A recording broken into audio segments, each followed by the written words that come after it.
My brother slid a stack of papers across the table claiming heavy losses, his voice sounding like he was delivering a second eulogy for our father.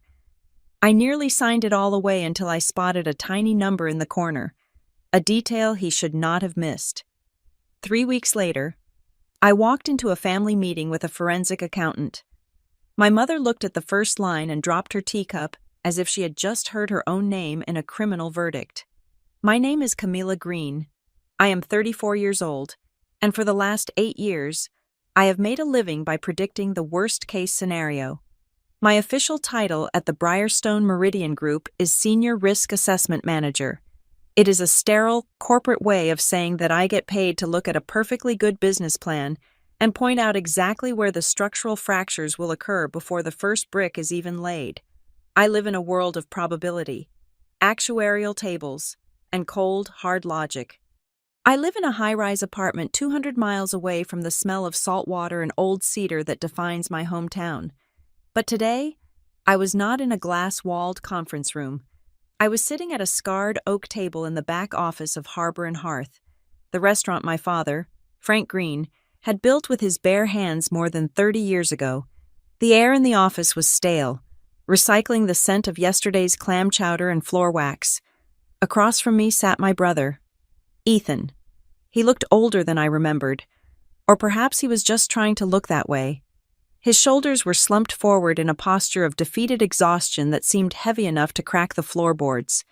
Next to him sat his wife, Lydia. She was staring at her hands, which were clasped tightly in her lap, her knuckles white. Every few minutes, she would reach up and dab the corner of her eye with a tissue, a gesture so rhythmic it felt like a metronome keeping time for a song I did not know the words to. "It is gone, Cammy," Ethan said, his voice rough. He pushed a thick stack of documents toward me. The paper made a dry, rasping sound against the wood. "The whole thing. It is just gone." I looked at the binder. The cover was clear plastic. The title page printed in a somber, sans serif font, Operational Assessment and Liquidation Strategy. It looked too clean for this room. This room was where Dad used to keep invoices spiked on metal needles, and where the safe was always hidden behind a calendar from the local auto body shop. "What do you mean, gone?" I asked. My voice sounded flat, detached. It was my work voice. It was the voice I used when a CEO told me their projection was solid, and I knew they were lying to themselves. "The margins," Ethan sighed, rubbing his temples. "Since Dad passed, the supply chain costs have tripled. Just look at the price of crab. Cammy, look at the labor costs. We have been bleeding money for 11 months. I tried to plug the holes. I really did. I poured our savings into it, but we are at the end of the line." Lydia made a small, choked sound. "He has not slept in weeks. Camila, he has been trying so hard to save Frank's legacy." "We have to close," Ethan said, looking me dead in the eye. "We have to shut it down before the debts eat up the equity. If we declare bankruptcy now, the bank takes the building, they take the land, they take everything.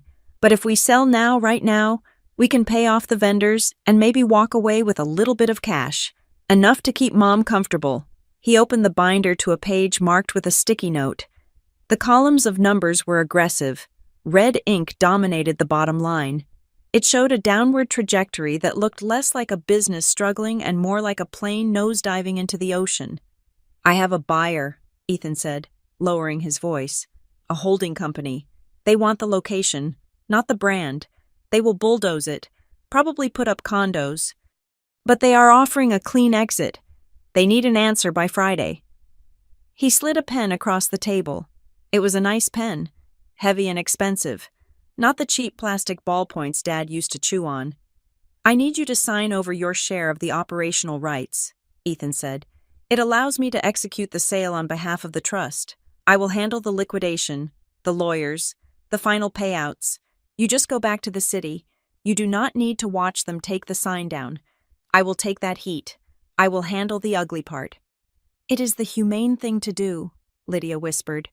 She looked up at me, her eyes shimmering with unshed tears. "Ethan wants to protect you from this mess." I picked up the pen. The weight of it felt cold in my hand. I looked at the signature line. Camilla Green, co-beneficiary. It made sense. Everything they were saying made perfect, logical sense. I knew the hospitality industry was brutal. I knew independent restaurants were dying by the thousand. I knew Ethan had been the one here, day in and day out, dealing with the grease traps and the health inspectors while I was reviewing merger acquisitions in a climate-controlled office. The numbers on the page were screaming disaster, a projected bankruptcy in less than 6 months. My thumb hovered over the paper. I felt a wave of exhaustion.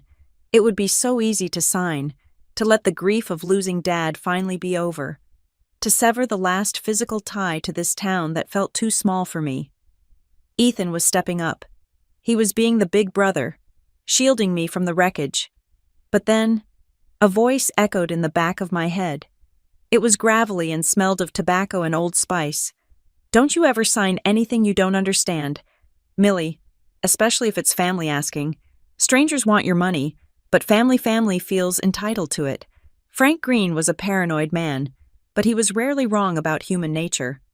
He had built this place not by trusting people, but by verifying every single delivery crate that came off the truck. I lowered the pen. I did not put it down, but I pulled my hand back. I need to read this, I said. The silence that followed was short, perhaps only a second, but it felt sharp. Ethan's expression shifted. The sorrowful brow smoothed out for a microsecond, replaced by a flash of genuine irritation, before the mask of the grieving son slid back into place. "Cammy," he said, a note of condescension creeping into his tone. "This is not a corporate merger. This is simple math.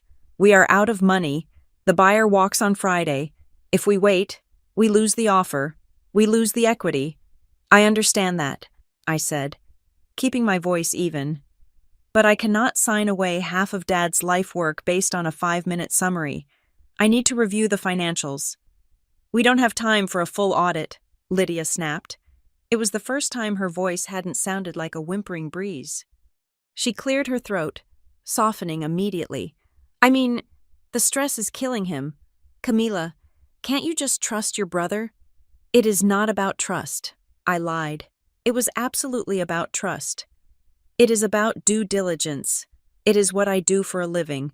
Remember, if the situation is this bad, the numbers will prove it. If the numbers prove it, I will sign. I just need time. Ethan exhaled, a long, loud breath through his nose. He leaned back in his chair, the wood creaking. "How much time?" 72 hours, I said. Ethan looked at Lydia, then back at me. He tapped his fingers on the table. 1, 2, 3, 4. "Fine," he said, forcing a tight smile that didn't reach his eyes. 72 hours. But Cammy, do not drag this out. The offer expires at noon on Friday. If you blow this for us, if you let Mom lose her cushion because you wanted to play risk manager, that is on you." "I understand," I repeated. "Take the binder," he said, waving his hand dismissively. "Go ahead. Analyze it. You will see exactly what I see. A sinking ship." He stood up, signaling the meeting was over. Lydia stood up with him, smoothing down her skirt. They looked like a team, a united front of tragedy. "We are going to go check on Mom," Ethan said. "She is taking this hard. Try not to upset her with a bunch of questions. Okay, let her believe we have it under control." "I will," I said. They left the office. I heard the heavy door click shut, leaving me alone in the silence of the room where I used to do my homework while Dad counted the till.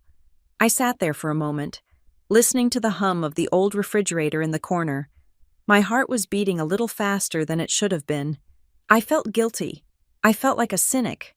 Here was my brother, drowning in debt, trying to save me from the fallout, and I was treating him like a hostile negotiator. I looked down at the binder again. Operational assessment. I opened it to the first page. The executive summary. It was full of buzzwords. Market volatility. Overhead optimization. Liquidity crisis. It read like a textbook case of failure. I turned the page to the monthly breakdown. January loss, February loss, March. Heavy loss. The columns were perfectly aligned. The font was crisp. It was a beautiful report. I reached for the pen again, intending to put it in my purse. As I moved my hand, my cuff brushed against the bottom of the page. I stopped, my eyes focused on the bottom right corner of the document. The footer.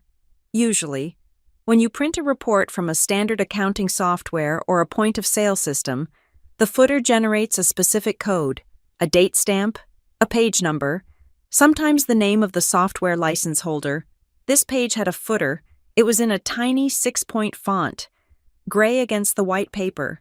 It read, "Generated 10/12/2024." I stared at it. The date was correct. That was today. But next to the date, in brackets, was a file path. It was sloppy. Someone had printed this from a browser or a temporary viewer and hadn't unchecked the print headers and footers box in the settings. The file path didn't point to the restaurant's server. It didn't point to the accounting software we had used for a decade. It pointed to a local drive. C, users/admin/downloads, templates, fin model, distress, V4, PDF. My heart skipped a beat, a physical, painful thump in my chest. Templates. You do not use a template for a general ledger export. You export raw data. A template is something you use when you are building a presentation, when you are creating a narrative. Distress V4. Version 4. This wasn't a report of what had happened. This was a draft of a story. I looked up at the closed door. The guilt evaporated, replaced instantly by a cold, sharp clarity. The air in the room didn't smell like clam chowder anymore. It smelled like a lie. I picked up my phone and took a picture of the footer. Then I closed the binder. I had asked for 72 hours. I suddenly had the feeling that even 72 hours wasn't going to be enough time to uncover just how deep the rot went. But it was certainly enough time to start digging. Ethan wanted me to sign. He wanted to save the legacy. I stood up and shoved the heavy binder into my bag. "Okay, big brother," I whispered to the empty room. "Let's see what you are really cooking." I spent the first night of my 72-hour deadline wide awake in the guest room of my mother's house.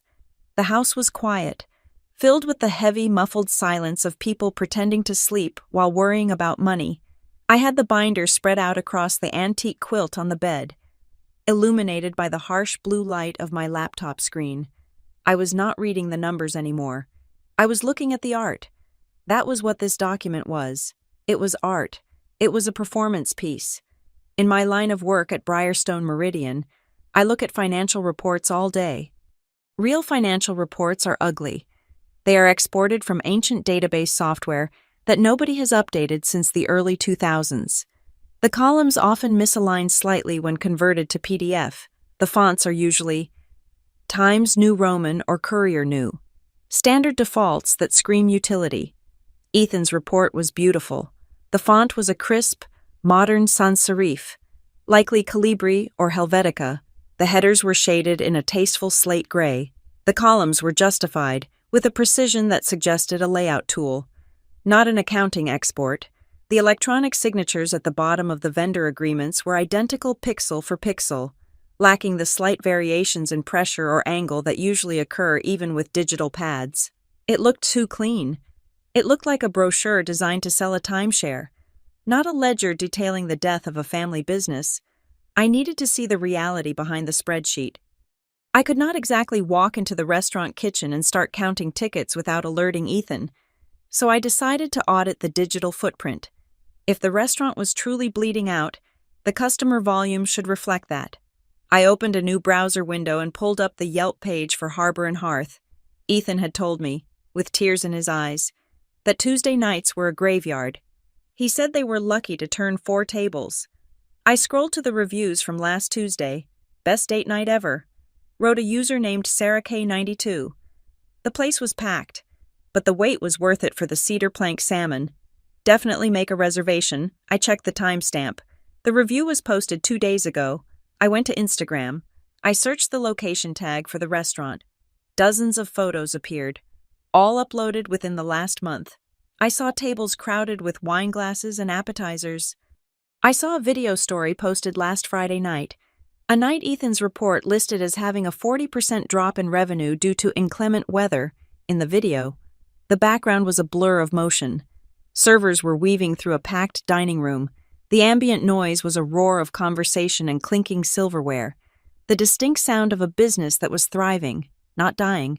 The caption read, "Friday Night Madness at the HH. So glad we got in before the rush." I felt a cold knot tighten in my stomach. The disparity between the digital evidence and the paper report was not just an error, it was a canyon. The next morning, I needed a coffee and a reality check from a human being. I drove into town, parking my rental car a few blocks away from the main strip to avoid being seen by Ethan or Lydia. I walked into the Daily Grind, a coffee shop that had been the town's information hub since I was in high school. I was waiting for my Americano when a familiar voice called my name. Camila Green. I turned to see Becca Lewis, a girl I had sat next to in AP English 15 years ago. She was holding a tray of muffins and looking at me with wide, surprised eyes. "I heard you were back in town," Becca said, pulling me into a quick, awkward hug. "I am so sorry about your dad. I know it has been a while, but he was such a legend." "Thank you, Becca," I said. "It has been hard. We are just trying to figure out the next steps for the restaurant." Becca nodded enthusiastically. "Well, at least you do not have to worry about the business slowing down. My husband and I tried to get a table for our anniversary last Saturday, and they told us it was a 2-hour wait. Can you believe that a 2-hour wait in November?" I froze. The cup of coffee in my hand felt suddenly very hot. "Ethan told me things were a bit slow," I said, keeping my voice casual. "He is worried about the winter slump." Becca laughed. "Ethan is crazy. If that place was any busier, they would have to start putting tables on the roof. Seriously, Cammy, whatever changes he made in the kitchen are working. It is the hottest spot in 3 counties right now." I forced a smile and made small talk for another minute before excusing myself. I walked back to my car, my hands trembling slightly. A 2-hour wait. I sat in the driver's seat and opened the binder again. I turned to last Saturday's entry. Gross revenue, $2,400. Notes: heavy rain, low foot traffic, kitchen equipment malfunction forced early closure. I checked the weather history on my phone. Last Saturday was clear and 45 degrees. There was no equipment malfunction. There was no low foot traffic. There was only a lie. Printed in black and white. But why? If the restaurant was making money, why hide it? Why create a fake crisis to force a sale? I drove to a quiet park overlooking the harbor and dug deeper into the expense reports. If the revenue was being suppressed, the expenses had to be inflated to make the bottom line look red. I ran my finger down the list of vendors. Most were familiar names: local fisheries, the produce distributor, the linen service, but then I saw a recurring line item that stood out. Apex Strategic Consulting LLC. The first charge appeared 11 months ago, shortly after Dad got sick. It was for $3,000. The description read, "Efficiency Audit." The next month, the charge was $4,500. Description: Workflow Optimization. By last month, the charge had ballooned to $9,000. Description: Retainer for Crisis Management. I had never heard of Apex Strategic Consulting. Dad never hired consultants. He believed if you could not fix a problem yourself, you did not understand your business well enough to own it. I pulled out my phone and searched for the company. No website, no LinkedIn profile, no Glassdoor reviews. I found a business registry listing. It was an LLC formed 11 months ago in Delaware, a state known for corporate anonymity. There was a phone number listed on the invoice in the binder. It was a toll-free 800 number. I dialed it. I expected a receptionist. I expected a directory menu. Instead, the line clicked once, followed by 3 sharp tones. "We are sorry. The number you have dialed is not in service. Please check the number and try your call again." I hung up. It was a ghost ship. My brother was funneling tens of thousands of dollars out of the restaurant into a hole in the ground, and he was using the resulting deficit to convince me the ship was sinking. I wanted to drive straight to the restaurant, throw the binder at his head, and demand the truth. I wanted to scream at him for betraying Dad, for betraying me, but I stopped myself. Ethan had been running this game for almost a year. He had Lydia on his side. He had the emotional leverage over Mom. If I walked in there now with just a disconnected phone number and a few Instagram photos, he would spin it. He would say the Instagram photos were old. He would say the consultant was a freelancer who changed his number. He would say I was a corporate shark trying to discredit him because I did not want to share the burden of the debt. I needed more than suspicion. I needed a weapon. I needed Dana Keller. Dana was a forensic accountant I had worked with on a fraud case in Chicago 2 years ago. She was not warm. She was not friendly. She had a personality like a sheet of sandpaper, and she charged $600 an hour. She was also the best person I knew at untangling a financial mess. I sent her a text message. Urgent. Family business dispute. Need your eyes on a PL. Can you talk? She called me back 4 minutes later. Camilla, she said. No pleasantries. No, how are you? Just my name and the sound of typing in the background. I have 20 minutes before a deposition. Talk to me. I am in my hometown, I said. My brother is trying to force me to sign over my share of the family restaurant. He claims we are insolvent. He gave me a binder full of reports that show we are bleeding cash, but the parking lot is full every night. Classic, Dana said, her voice dry. The poverty plea? He wants the equity cheap. Let me guess. There is a buyer lined up, a buyer who needs an answer immediately. Yes, I said. By Friday? Of course there is. That creates urgency, stops you from looking too close. Send me the documents. I only have hard copies, I said. I can scan them. Do not scan them, Dana commanded. Take high-resolution photos of the pages. I want to see the edges. I want to see the paper. And send me the raw data export if you can get it. I can't get into the system yet, I said. He has the office locked down. Send the photos then. And Camilla. Yes. Does the report have a line item for consulting or management fees? Yes, I said, a chill running down my spine at her accuracy. Apex Strategic Consulting. The number is disconnected. There is your siphon, Dana said. He is washing the profit out through a shell company to lower the net income. If the net income is low, the valuation of the business drops. He buys you out for pennies on the dollar based on the lowered valuation, then stops paying the fake consultant, and suddenly the business is profitable again. It is fraud. Camilla. Plain and simple. I sat there in the car, listening to the seagulls scream over the harbor. Hearing it laid out so clinically made it real in a way that my own intuition had not. This was not just my brother being bad at business. This was my brother stealing from me. I need to prove it, I said. He has an explanation for everything. Send me the pictures, Dana said. I will run a structural analysis on the document itself. If he is sloppy enough to use a fake consulting firm, he is sloppy enough to leave fingerprints on the paperwork. I spent the next hour photographing every single page of the binder. I sent them to Dana in a secure encrypted folder. Then I waited. I drove back to my mother's house and sat in the kitchen, drinking tea with Mom. She looked frail. She kept talking about how hard Ethan was working, how tired he looked.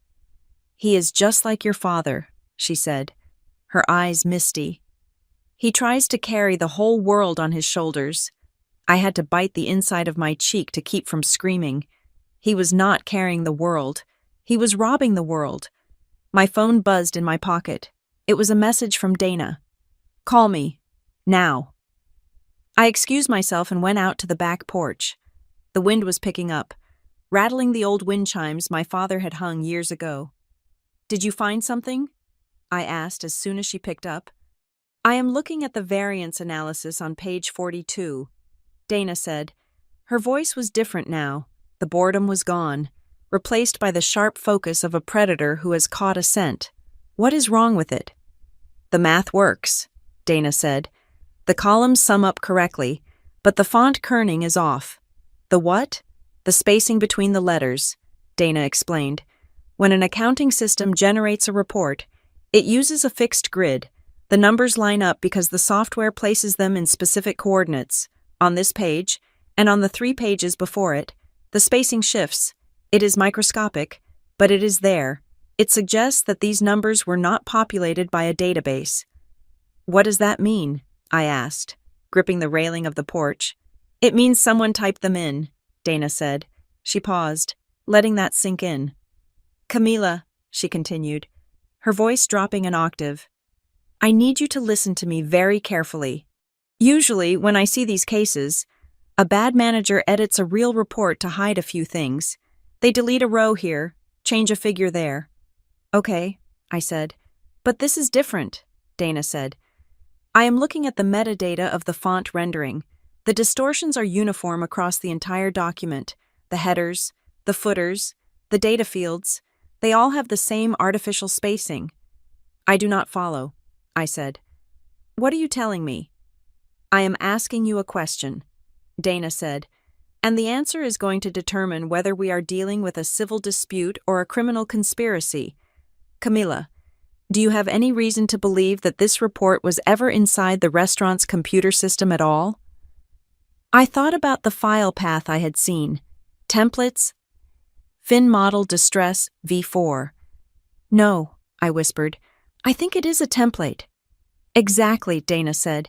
This is not a manipulated report. Camila, this is a complete fabrication. He did not just change the numbers. He invented a ghost restaurant on paper that has nothing to do with the real one. We are not looking at a business that is losing money. We are looking at a work of fiction. The realization that the report was a total fabrication hit me like a slap in the face, but anger wasn't useful yet. I needed ammunition. Dana Keller was already 3 steps ahead of me, her mind operating like a finely tuned machine designed to disassemble lies. We need to build a shadow ledger, Dana told me over the phone. Her voice was crisp, cutting through the static. If the official books are fiction, we reconstruct the reality from the outside in. I need bank statements, point-of-sale data, vendor invoices, and reservation logs, anything that leaves a digital footprint he can't edit. I can't access the bank accounts, I said, pacing the small guest room. Ethan has sole signatory rights on the operating account. Dad set it up that way when he got sick. Then we go around the bank, Dana countered. Get me the reservation data, OpenTable, Reci, whatever platform you use, those systems are third-party. He can't scrub their servers. I hung up and immediately thought of Sarah Jenkins. Sarah had been the hostess at Harbor and Hearth for 5 years before she left to manage a boutique hotel on the other side of town. She still had friends on the inside. I met Sarah at a diner on the outskirts of town, far enough away that we wouldn't be spotted by anyone in Ethan's circle. When I explained what I needed, her expression shifted from polite curiosity to concern. He told you they were closing, Sarah asked, stirring her iced tea. That is insane. Cammy, I had drinks with the current floor manager, Mike, just last week. He was complaining that they were so overbooked on weekends they were turning away regulars. He said they were doing 200 covers a night easily. Can you get me the logs? I asked. Just a screenshot. Anything to prove the volume. Sarah hesitated for a moment, then pulled out her phone. She tapped out a quick message. A few minutes later, her phone pinged. She slid it across the table. It was a screenshot of the internal reservation dashboard for the past 2 weeks. Every single time slot from 5 o'clock to 9 o'clock was marked in red. Booked, waitlist 14 parties. He is lying to you, Sarah said quietly. If he is saying the place is empty, he is straight up lying. I forwarded the screenshot to Dana. It was the first brick in our wall of evidence. Next, Dana set up a series of confidential interviews. She didn't want to talk to current staff who might be loyal to Ethan or afraid for their jobs. She wanted the people who had left recently, the ones who had seen the changes and walked away. We set up a conference call with Leo Moretti, a sous chef who had quit 3 months ago. Ethan changed everything about the closing procedures, Leo told us, his voice tinny over the speakerphone. Used to be, the head chef and the floor manager would sign off on the daily sales report together. It was a check and balance. About 8 months ago. Ethan stopped that. He said he wanted to handle the financials personally to streamline efficiency. After that, nobody was allowed in the back office after 10 o'clock except him. Did you notice anything else unusual? Dana asked. Any changes in spending? Leo scoffed. Yeah, that was the weird part. He was always moaning about how tight money was, telling us no overtime, cutting the linen order, but then, 2 months ago, a brand new rational combi oven shows up. That is a $20,000 piece of equipment. I asked him how we could afford it if we were broke, and he just said he found a deal. You do not find a deal on a rational, lady. You pay for it. Thank you, Leo, I said. That is very helpful. Dana ended the call and immediately pivoted to the documents I had sent her. Okay, look at this, she said. I had her on video chat now, and she was sharing her screen. She had the official report Ethan had given me open next to a standard industry PL statement. See this column here? Miscellaneous operational expenses. It is a catch-all category. In a healthy restaurant, this should be maybe 2% of gross revenue. In Ethan's report, it is sitting at 12%. What is in there? I asked. Garbage, Dana said. I am seeing repeated line items for media services, menu optimization, and consulting retainer. They are round numbers, 2,000, 5,000, 7,500. Real expenses are never round numbers. Camila, real expenses are $4,312.87. Round numbers are guesses, or lies. She pulled up another document. It was a vendor payment log I had managed to photograph from the binder. I ran a trace on the recipient of these payments, Dana said. Apex Strategic Consulting LLC, the same ghost company you found. Did you find who owns it? I asked. Better, Dana said, a grim smile touching her lips. I found where it lives. The LLC filing lists a registered agent address. It is not an office building. It is a pack and ship storefront in a strip mall in Dover. Dover. I frowned. That is 40 minutes away. Exactly. Far enough that nobody from town would casually drive by and notice it is just a mailbox rental, but close enough for someone to drive over once a week and pick up the checks. Dana brought up a map on the screen. She dropped a pin on the pack and ship location. Then she dropped a pin on Harbor and Hearth. But here's the kicker, she said. I cross-referenced the formation date of the LLC with the timeline of the restaurant's financial decline. Apex was incorporated on January 14th of this year. Do you know what happened on January 20th? I shook my head. The first consulting fee was paid out of the restaurant's operating account. Dana said, 6 days later, he didn't hire a consultant to fix the problem. Camila, he created a company to create the problem. I stared at the screen. The dates lined up perfectly. Ethan had started siphoning money almost immediately after Dad's health took a turn for the worse. He knew Dad wasn't checking the books anymore. He knew I was hundreds of miles away. He is not just skimming, I said, the realization settling in my chest like a lead weight.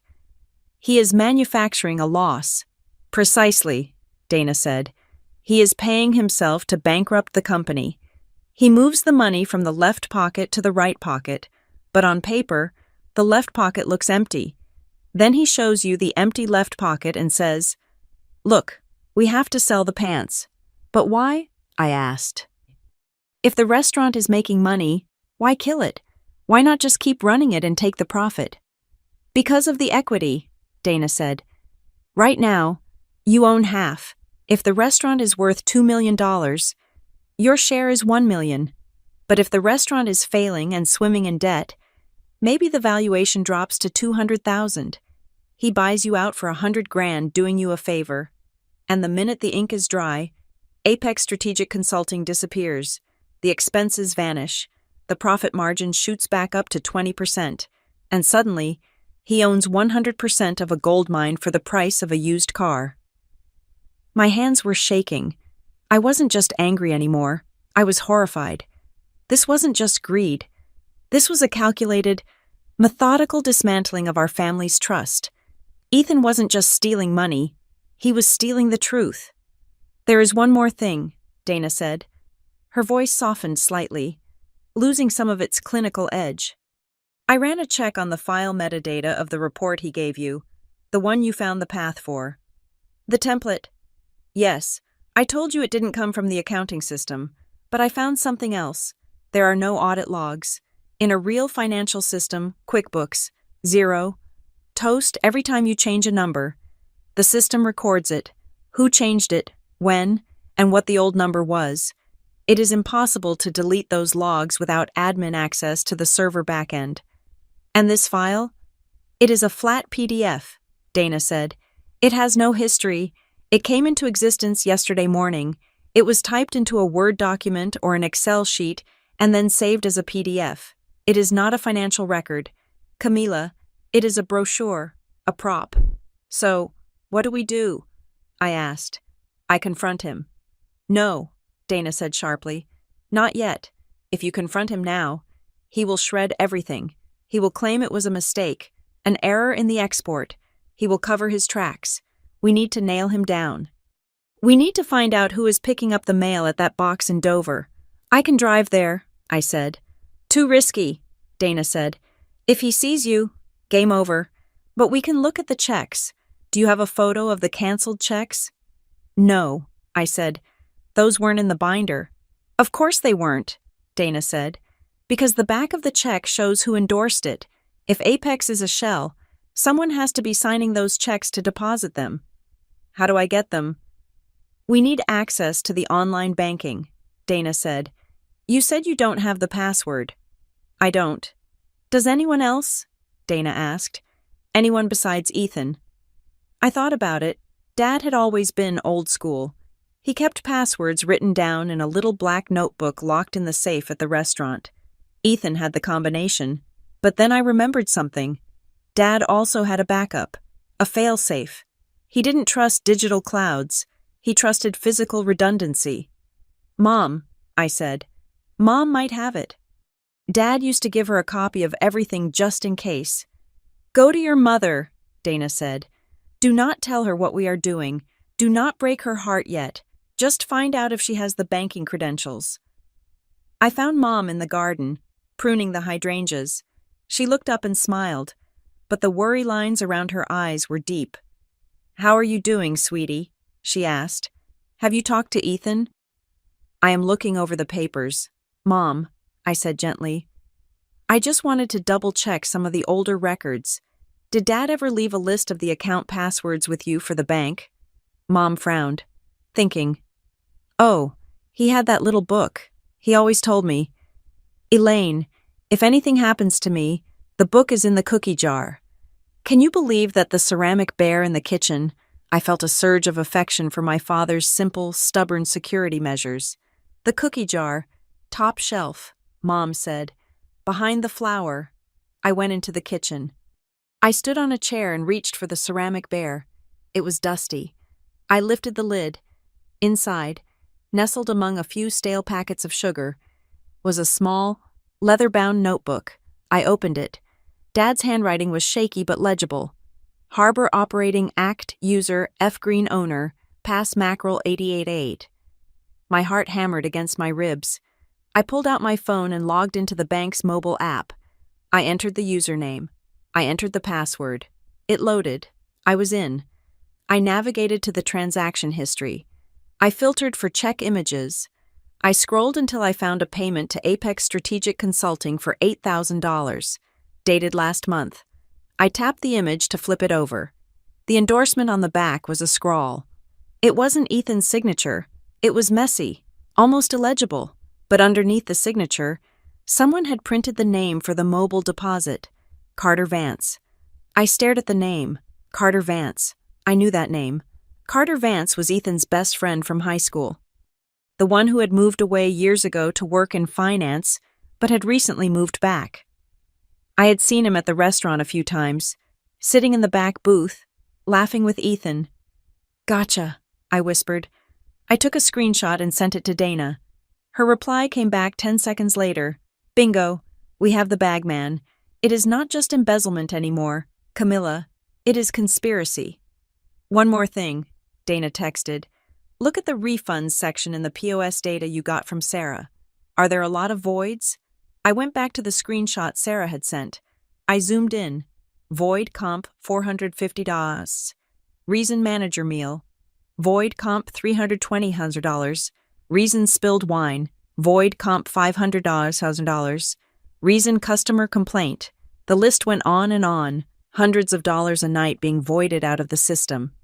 He is voiding cash tables. I texted Dana. Customer pays cash. He pockets the cash, then voids the ticket in the system so it looks like the sale never happened. That lowers the recorded revenue. Classic skimming, Dana replied. And very illegal. The taxman would be very interested in this. I sat at the kitchen table, the little black notebook open in front of me. The evidence was piling up. The fake consultant, the inflated expenses, the voided cash transactions, the ghost company run by his best friend. It wasn't a tragedy. It was a heist. And the victim wasn't just me. It was Mom. It was Dad's legacy. This is not a failing business, I said to myself, echoing Dana's words. This is a crime scene.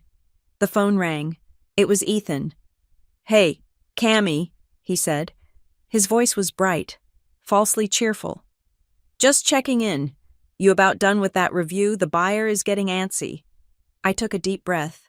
I channeled every ounce of professional detachment I had learned in 10 years of corporate risk management. Almost there, Ethan, I said smoothly. Just verifying a few last details. I will have an answer for you soon. Great, he said. Don't overthink it. It is pretty black and white. You are right, I said, looking at the signature of Carter Vance on the screen. It is very black and white. I hung up. Dana sent one final message. We have the how. Now we need the why. Why now? Why the rush? People don't steal this aggressively unless they are on a clock. Find out what Ethan is really planning. The digital map on Dana's screen looked less like a financial flowchart and more like the schematic of a parasitic infection. She had spent the last 6 hours tracing the pathways of every cent that had left the restaurant's operating account in the last 11 months.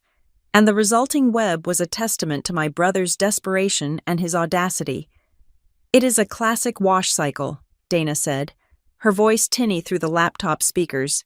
She used her cursor to circle a cluster of transactions. He moves the cash from Harbor and Hearth to Apex Strategic Consulting. That is the first hop. We already knew that. But I followed the money out of Apex. I leaned closer to my screen, squinting at the lines connecting the boxes. Where does it go? It fragments, Dana explained. About 40% of it stays in the Apex account, presumably to cover Carter Vance's fee for setting up the shell. But the other 60%, it moves again within 48 hours. It goes to a digital wallet service, then to a generic holding account, and finally, it lands here. She clicked on a box at the bottom of the screen. L.G. Design Studio. Lydia, I whispered.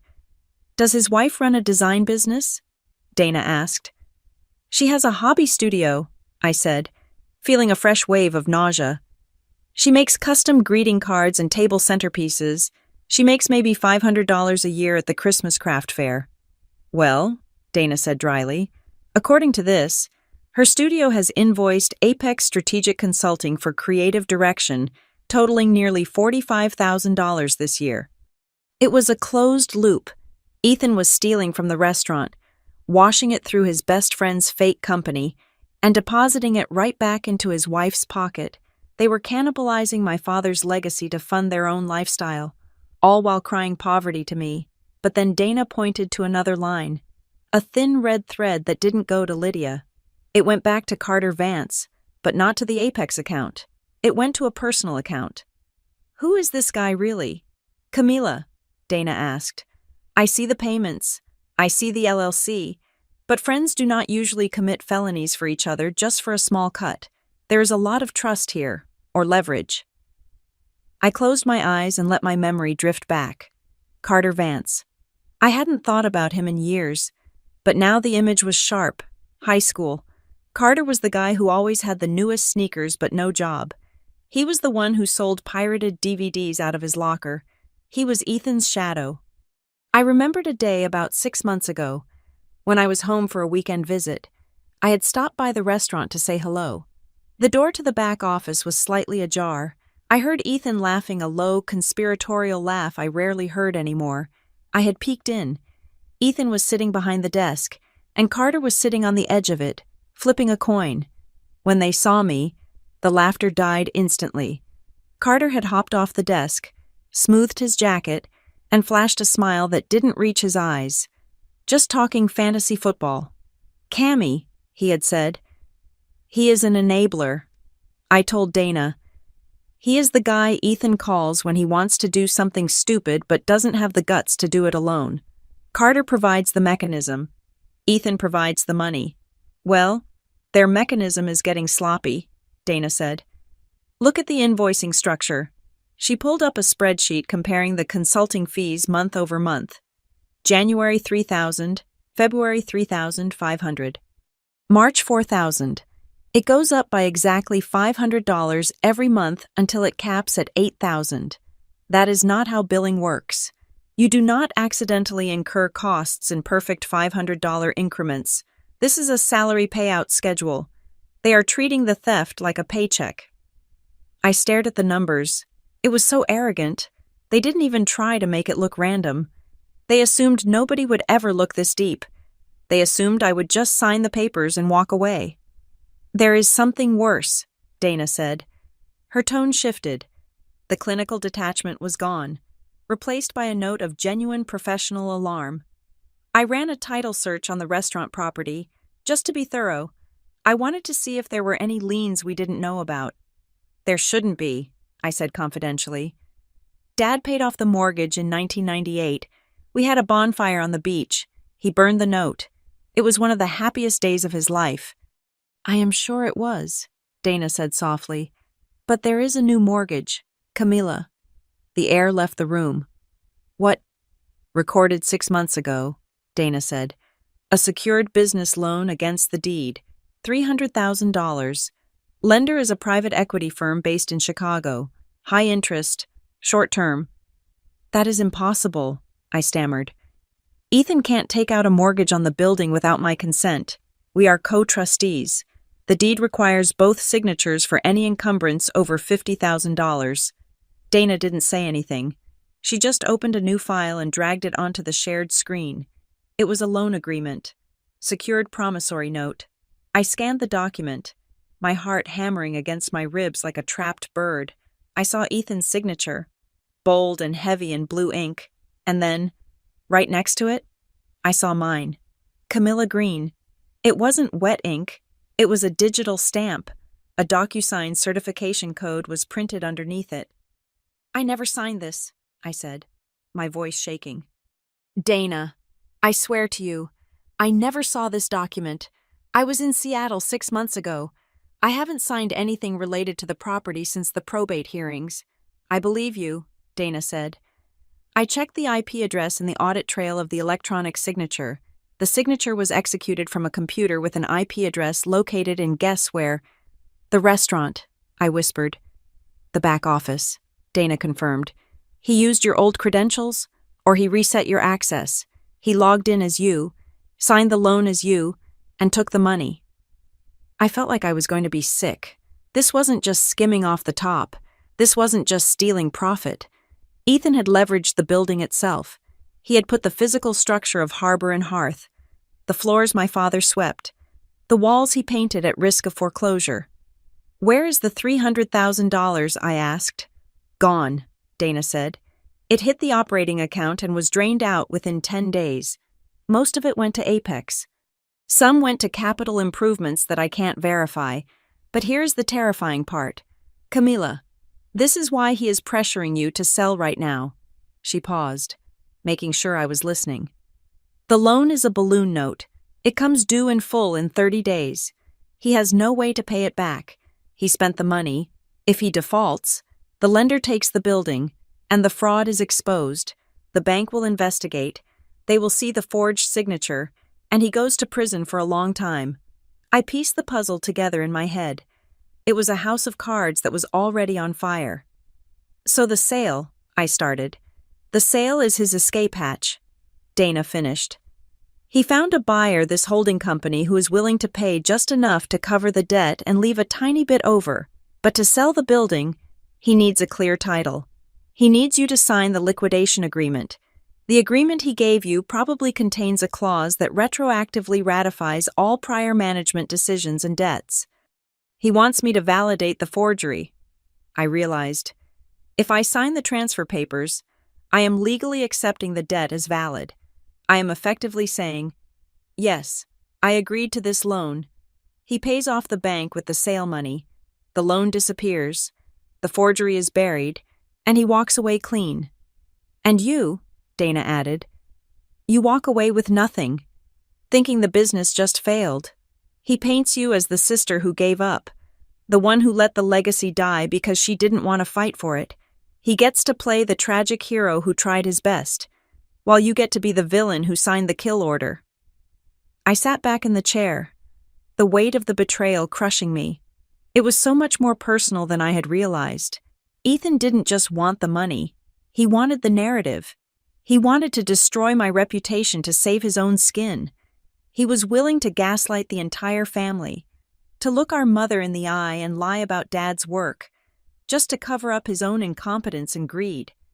I looked at the digital signature on the screen, my name, stolen and used to destroy what I loved. He thinks he is smart, I said, my voice hardening. He thinks because I live in the city, because I work in corporate risk, that I am soft.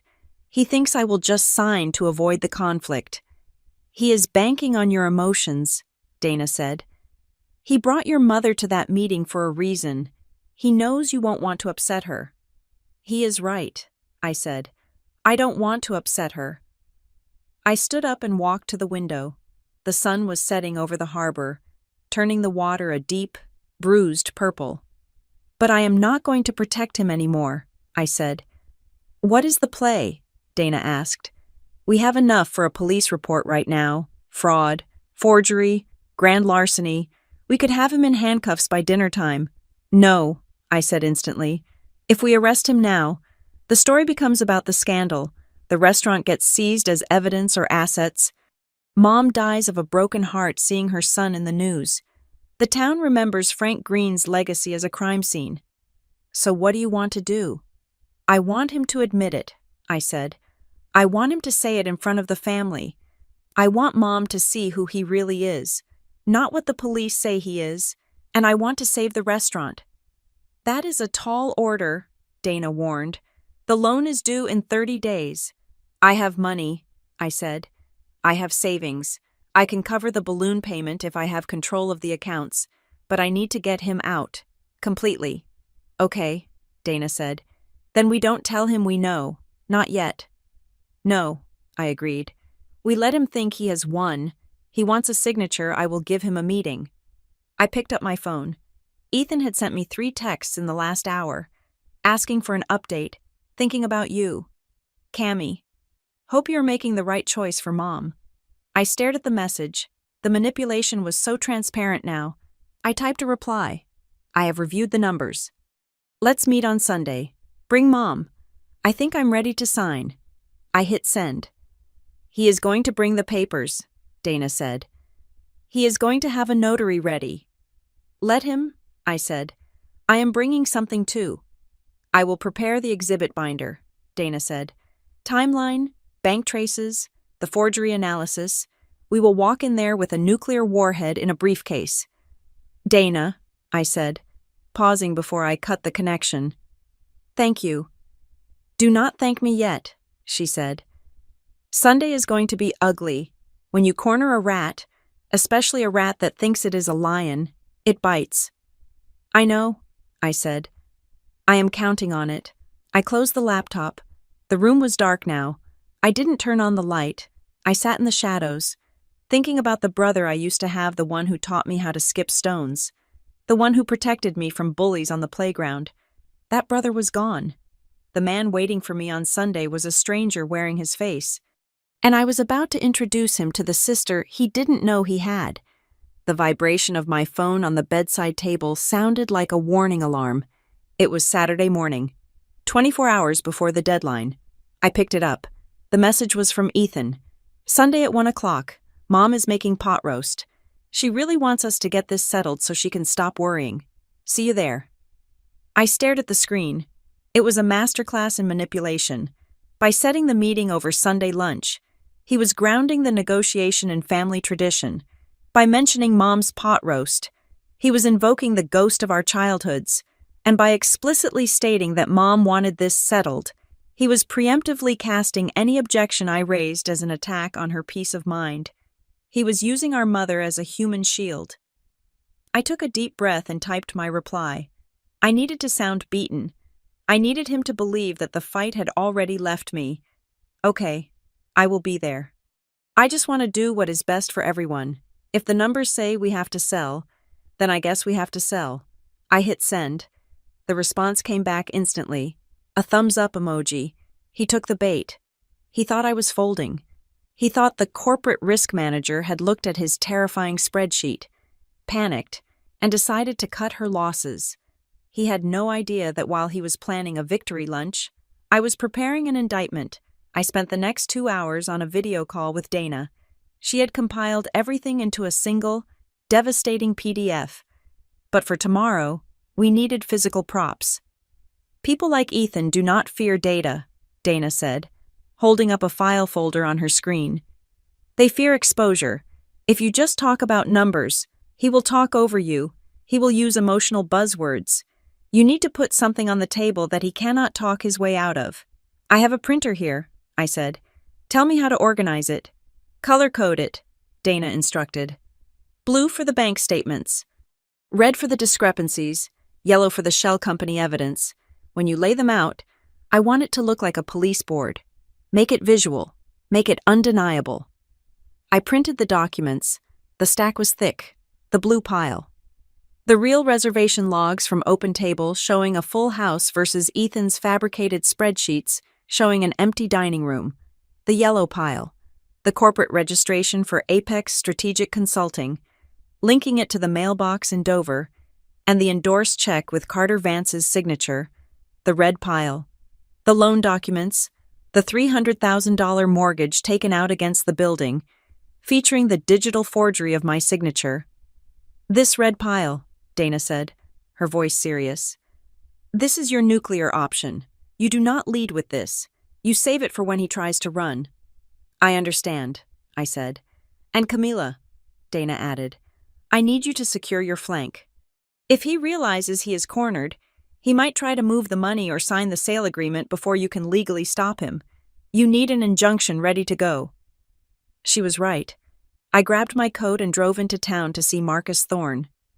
Marcus was a real estate attorney who had handled the deed transfer when Dad passed away. He was 60 years old, wore suspenders, and his office smelled like old law books and peppermint. He wasn't a shark, but he was honest, which in this situation was exactly what I needed. I didn't show him everything. I didn't want to implicate Ethan in a crime just yet. I just showed him the loan document. Mr. Thorne, I said, sliding the paper across his mahogany desk. I need you to look at this signature. He put on his reading glasses and peered at the document. He frowned. That is your name. Camila, he said. But that is not your signature. You loop your C differently, and you never use a digital stamp for a deed restriction. Your father would roll over in his grave. I didn't sign it, I said. I need you to draft an emergency motion to freeze the title. I am not filing it yet, but I want it signed and ready to be filed at the courthouse the minute the doors open on Monday morning if things go wrong tomorrow. Marcus looked at me over the rim of his glasses. He saw the tension in my jaw. He saw the lack of sleep in my eyes. Is Ethan in trouble? He asked quietly.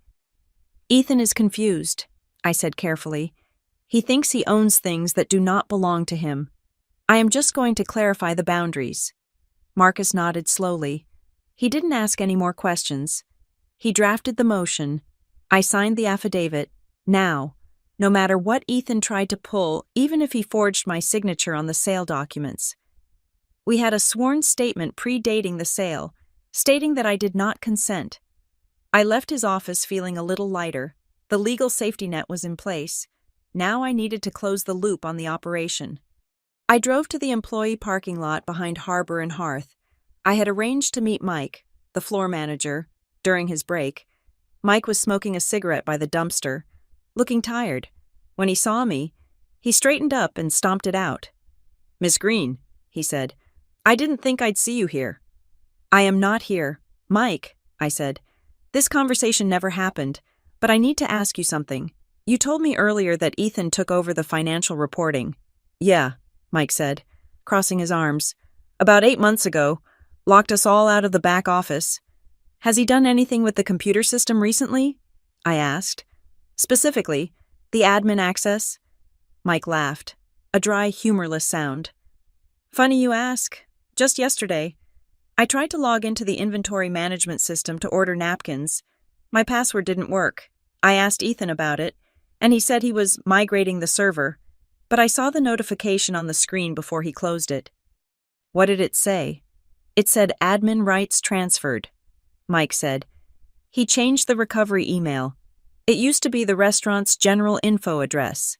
He changed it to a Gmail account, something like hhliquidation@gmail.com. I felt a chill. Liquidation. He wasn't just planning to sell.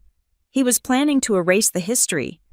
If he transferred the admin rights to a private email, he could delete the entire database remotely once the sale went through. He could wipe the reservation history, the sales data, the employee time logs. He could delete the evidence of his theft with a single click. "Thank you, Mike," I said. "If anyone asks, I wasn't here." "Good luck, Miss Green," Mike said. "Whatever's going on, I hope you save the place. We love working here, but the vibe lately, it feels like a funeral." I drove back to my mother's house. The pieces were all there. I had the motive. I had the method. I had the proof. And now I had confirmation that he was in the final stages of a cover-up. But I needed one last thing. I needed him to be confident. I needed him to walk into that meeting thinking I was an emotional wreck, so focused on the past that I wouldn't look at the present. I sat in my car in the driveway and called him. "Hey, Cammy," he answered on the second ring. "You ready for tomorrow?" "I think so," I said, letting my voice wobble just enough. "I was just looking through some of Dad's old things. I found that picture of us from the opening day. Do you remember? You were wearing that ridiculous bow tie?" Ethan chuckled. It sounded genuine, which made it worse. "Yeah, I looked like a waiter at a penguin wedding." I want to make sure we keep some things," I said. "If we sell the building, can we make sure we keep the framed first dollar bill from behind the bar and the sign I don't want the new owners to throw them in the trash?" "Of course.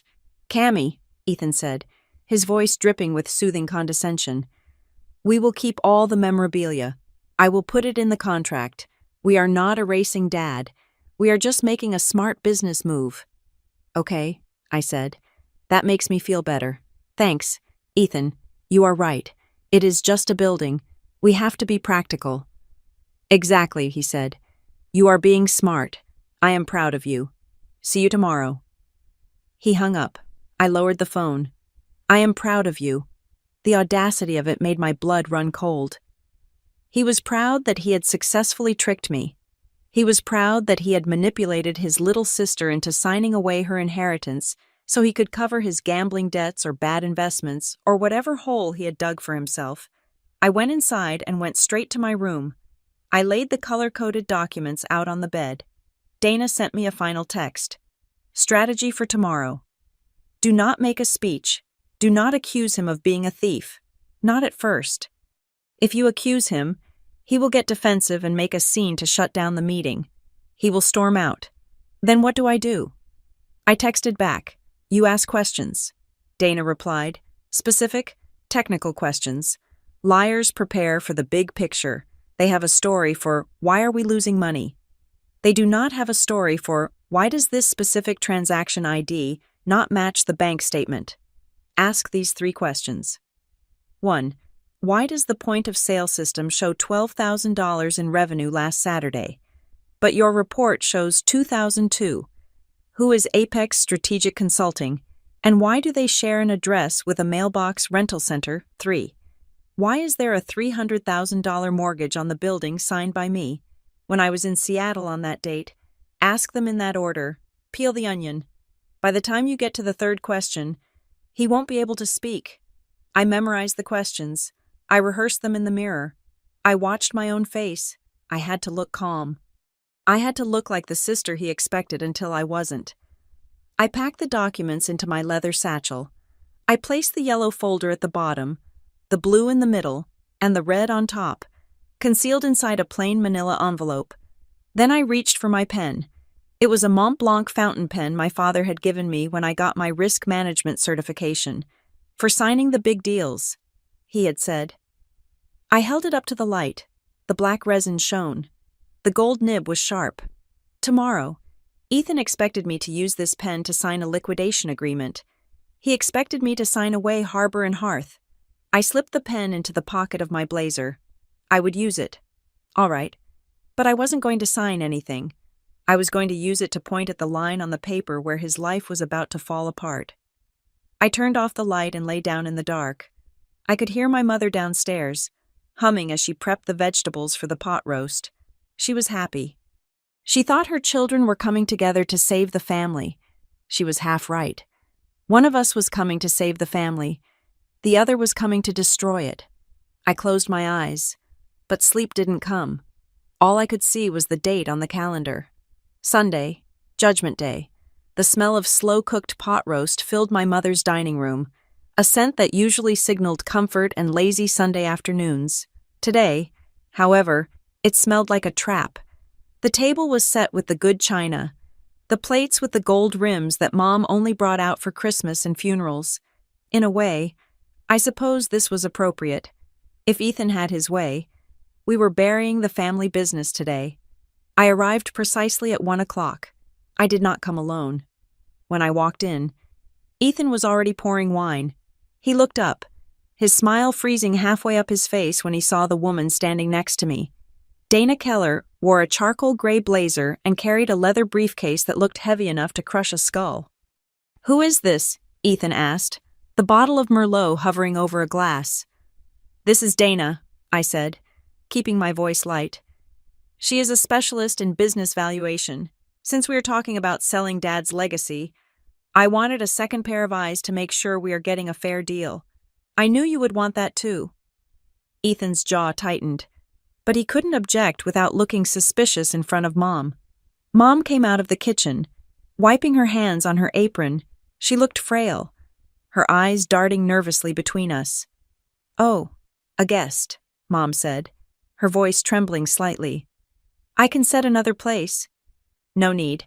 Mrs. Green," Dana said. Her tone was polite but entirely devoid of warmth. "I am just here to observe the paperwork." We sat down. The tension in the room was so thick, it felt like physical pressure against my eardrums. Lydia sat next to Ethan, clutching a handkerchief. She looked pale. Aunt Sarah and Uncle Bob were there too, sitting at the far end of the table, looking uncomfortable. They were the witnesses Ethan had brought to validate his narrative of the grieving, burdened son. We ate in silence for 20 minutes. The clinking of silverware against porcelain sounded like gunshots. Finally, Ethan pushed his plate away. He reached under his chair and pulled out the familiar clear plastic binder. He slid it across the white tablecloth toward me. It stopped right next to my wine glass. "We need to do this, Cammy," Ethan said. His voice was low, laced with a practiced sorrow. "I know it is hard. It breaks my heart too. But the buyer needs the signature by tomorrow morning or the deal is off. If we don't sign, the bank forecloses next month. Do not let Dad's legacy become a pile of debt. Sign it, and we can all move on." Lydia sniffed loudly. "Please, Camila, for your mother's sake." I looked at the binder. Then I looked at my mother. She was staring at her hands, her shoulders hunched as if she were waiting for a blow. "I agree," I said. "We need to protect the legacy." Ethan uncapped a pen and held it out to me. "Here, just right there on the bottom line." I did not take the pen. Instead, I reached into my bag and pulled out my own folder. It was not thick, but it was vibrant. I opened it and laid 3 distinct stacks of paper on the table, one blue, one yellow, one red. I am not signing that, Ethan, I said. The room went dead silent. What? Ethan asked, a nervous laugh escaping his lips. Cammy, we talked about this. You saw the numbers. The restaurant is losing money. The restaurant is not losing money, I said. I picked up the blue stack. This is a cross-reference of the point-of-sale system data against the report you gave me. I don't know what you think you found, Ethan said, his face reddening. But the system has been glitchy. We have had software errors. Is that right? I asked. I locked eyes with him. Then explain to me why last Saturday, the point-of-sale system recorded $12,400 in gross revenue, but the report you just handed me claims we made $2,000. Ethan blinked. He opened his mouth, but nothing came out. That is a $10,000 difference in a single night, I continued. And it is not a glitch. I have the reservation logs from OpenTable. Every seat was full. You are deleting cash transactions. Ethan, you are erasing revenue to make the business look like a failure. That is ridiculous, Lydia snapped, her voice shrill. Why would he do that? He has been working himself to death to save this place. To lower the valuation, Dana spoke up. Her voice was calm, cutting through the emotion like a scalpel. If the business looks like it is failing, he can buy his sister out for pennies on the dollar. Then, once he owns 100%, the glitches disappear and he keeps all the profit. You are a liar, Ethan spat, pointing a finger at Dana. Who even are you, Mom? Tell her to leave. Mom looked up, her eyes wide and terrified. Ethan, what are they talking about? I am asking you a question. Ethan, I said, raising my voice over his. I picked up the yellow stack. Question number 2. Who is Apex Strategic Consulting? Ethan froze. The color drained from his face so fast it looked like a magic trick.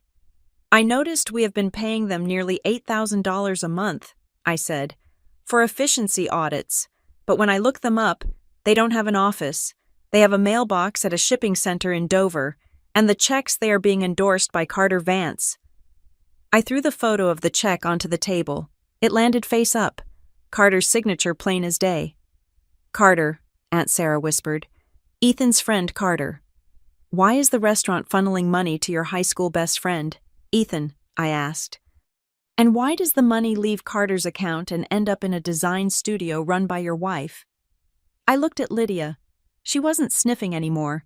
She was staring at the tablecloth, her hand gripping her napkin so hard her knuckles were purple. That is a lie, Lydia screamed, standing up. Her chair scraped violently against the floor. I worked for that money. I did consulting marketing. You designed greeting cards, Dana said, not looking up from her notes. And you invoiced a shell company $45,000 for it. I am leaving, Lydia announced. She grabbed her purse. I am not sitting here and being attacked by this corporate witch. Ethan, are you coming? She turned to bolt for the door. Dana didn't move. She simply placed a single sheet of paper on the table. I wouldn't leave. Mrs. Green, Dana said. That is a copy of a notarized invoice with your signature on it. Billing for services that were never rendered. That is technically wire fraud. If you walk out that door, the next conversation we have will be with the district attorney. Lydia stopped. She looked at Ethan, panic wild in her eyes. She slowly sank back into her chair. Mom made a sound. It was a low, keening noise, like an animal in pain. She was gripping the edge of the table, her breath coming in short, shallow gasps. Ethan, Mom wheezed, tell me it isn't true. Tell me you didn't steal from your father's restaurant. I didn't steal, Ethan shouted. He slammed his fist on the table, making the wine glasses jump. I earned it. I am the one here every day. Mom, I am the one plunging the toilets and dealing with the drunks and sweating in that kitchen while she... He pointed a shaking finger at me. She is off in the city living the high life. So you decided to take a loan? I asked. I picked up the red stack. This was it. The kill shot. What loan? Mom whispered. Question number 3, I said, my voice cold as ice. There is a $300,000 mortgage recorded against the building. It was signed 6 months ago. We don't have a mortgage, Mom said, shaking her head confusedly. Frank paid it off. We do now, I said, and the document has 2 signatures on it, Ethan's and mine. I held up the loan agreement. But I didn't sign this, I said. I was in Seattle. Ethan logged into the system using my old credentials and forged my electronic signature. He took $300,000 of equity out of this house, out of Dad's legacy, and he spent it. You forged her name. Mom looked at Ethan, her face crumbling. The denial was breaking.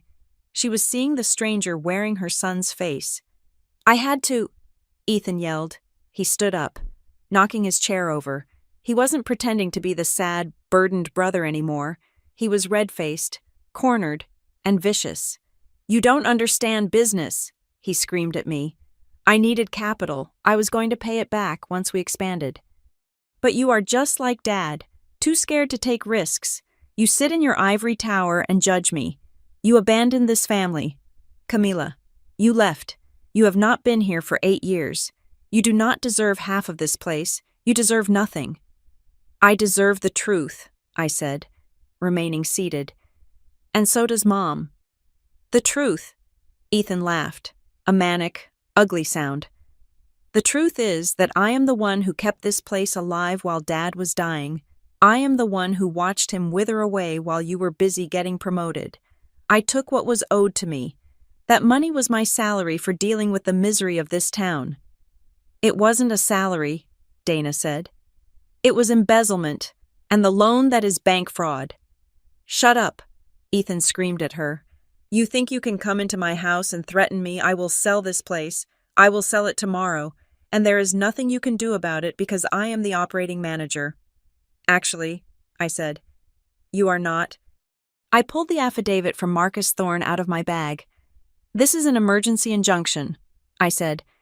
It states that as a 50% owner, I do not consent to the sale, and it includes evidence of financial malfeasance. If you try to sell the building tomorrow, this gets filed. And if this gets filed, the police get the file on the forgery too. Ethan stared at the paper. His chest was heaving. He looked at Lydia, who was weeping silently into her hands. He looked at Mom, who had turned pale gray and was clutching her chest, gasping for air. Mom, I said, standing up quickly. Mom. Mom didn't answer. She slumped sideways, her hand grasping for the water glass and knocking it over. The red wine spilled across the white tablecloth, spreading like a bloodstain between us. Call 911, Aunt Sarah screamed. Ethan stood there, frozen, staring at the spreading stain. He didn't move to help her. He just looked at me, his eyes full of hatred. Look what you did, he whispered. You came back, and you destroyed us. No, Ethan, I said, rushing to Mom's side and checking her pulse. I didn't do this. You did. The paramedics had left 20 minutes ago, leaving behind the smell of antiseptic rubbing alcohol that clashed violently with the lingering scent of the pot roast. They had stabilized Mom, attributing her collapse to an acute panic attack and a spike in blood pressure. But they advised rest. She was lying on the sofa in the living room now, a cold compress on her forehead, her eyes squeezed shut as if she could block out the reality of her children tearing each other apart. But the silence didn't last. The moment the ambulance pulled away, the house erupted. You happy now? Aunt Sarah hissed at me, standing between me and the sofa like a guard dog. You come back here after 8 years, throw a grenade onto the dinner table, and nearly kill your mother. Is that what they teach you in the city? How to destroy people. I am not the one who forged a signature. Sarah, I said, my voice shaking with adrenaline. I am trying to stop him from selling the roof over her head. He was trying to save it, Uncle Bob chimed in, though he looked less certain, his eyes darting toward the pile of evidence on the dining table. Ethan has been the man of the house. Camila, you don't know the pressure he has been under.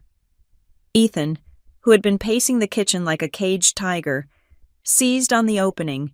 He stormed into the living room, his face flushed not with shame, but with indignation. "Exactly," Ethan said, gesturing wildly. "You call it stealing, I call it survival. I call it compensation." "Compensation?" I repeated, incredulous. "You took $300,000 out of the equity. Ethan, you funneled $50,000 to your wife through a shell company. That is not compensation. That is a crime. It is back pay." Ethan shouted, "I have worked 80-hour weeks for 3 years. I missed vacations. I missed anniversaries. I kept that kitchen running while Dad was sick, and you were off climbing the corporate ladder. I deserved a salary that reflected my value. If I had to get creative to get it because the cash flow was tight, then so be it. It was my right as the operating partner." "That is not how the law works," Dana said. She was standing by the window, calm and immovable.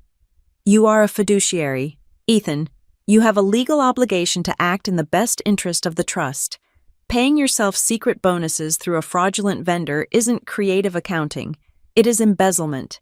And signing your sister's name on a loan document, that is identity theft and bank fraud.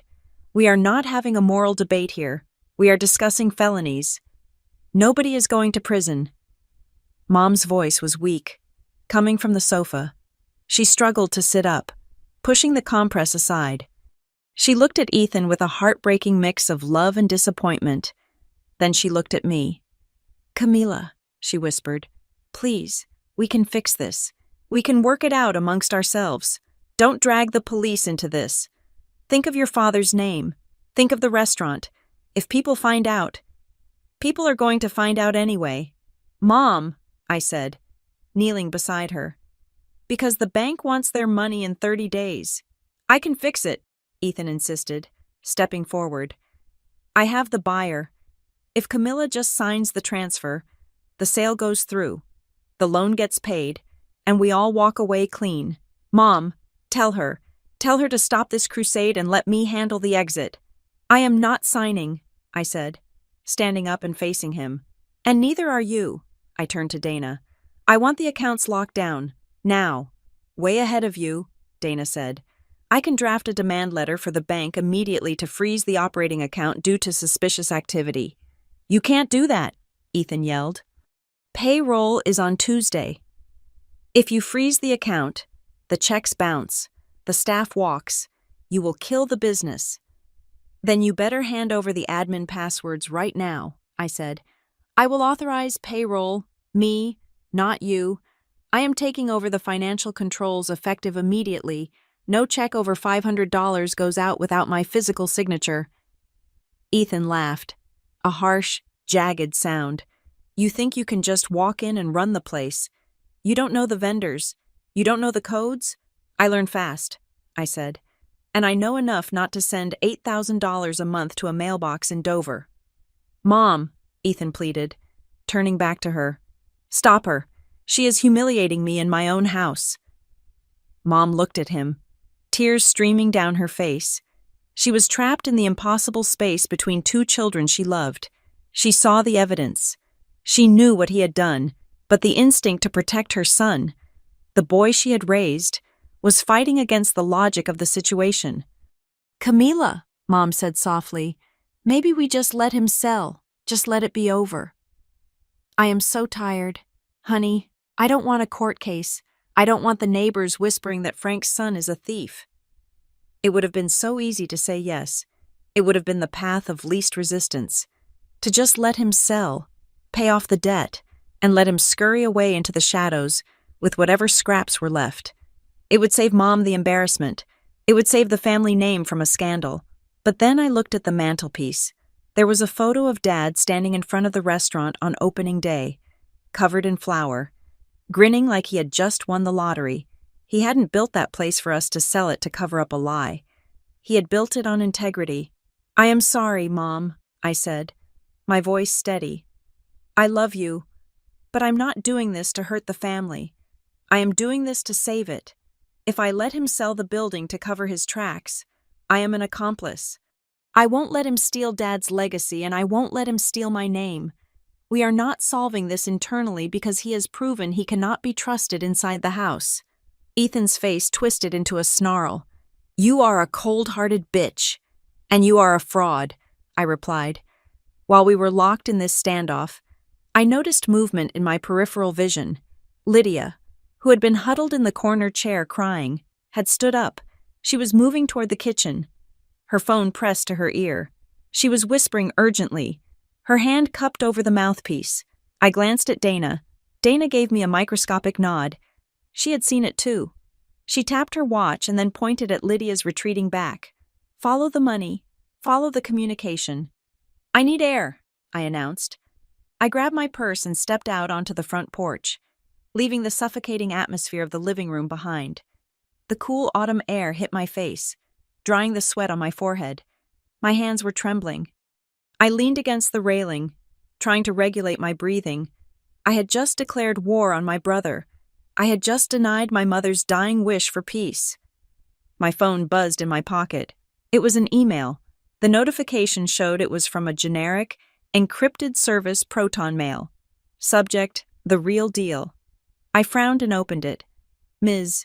Green, you don't know me, but I used to work the line at HH. I heard you are back. You need to know what is actually happening. It is not just a liquidation. Ethan isn't selling to a developer to build condos. He is in advanced talks with the Scorched Earth team from Burger Barn Holdings. They are a national fast food franchise. They don't want the building. They want the zoning permit. The contract stipulates that the structure must be demolished within 14 days of closing to make way for a drive-through. Also, there is a non-compete clause in the draft. It says, no member of the Green family can operate a food service business within 50 miles for 10 years. He is not just selling the building. He is selling your right to ever work in this town again. He needs you off the deed because the franchise compliance officer flagged the dual ownership. Check the consulting logs for a user named J. Miller Acquisitions. That is the rep from the franchise. Do not let him sign. I lowered the phone. A drive-through. He was going to turn Dad's hand-built cedar bar, the place where half the town had gotten engaged or celebrated graduations, into a grease trap for a national chain, and he was going to ban me, ban Mom from ever opening so much as a lemonade stand. He wanted to erase us. I looked back through the window. Ethan was kneeling by Mom now, holding her hand, probably spinning more lies, probably telling her he found a nice family to take over the place. The hesitation evaporated. The guilt vanished. I pulled up the contact for Marcus Thorne, the attorney. Do it, I whispered to myself. I dialed his number. He answered on the first ring, even though it was a Sunday. Marcus, I said, it is Camilla. How did the meeting go? He asked. File the injunction, I said. File it first thing tomorrow morning. And Marcus, I need you to prepare a second packet. What kind of packet?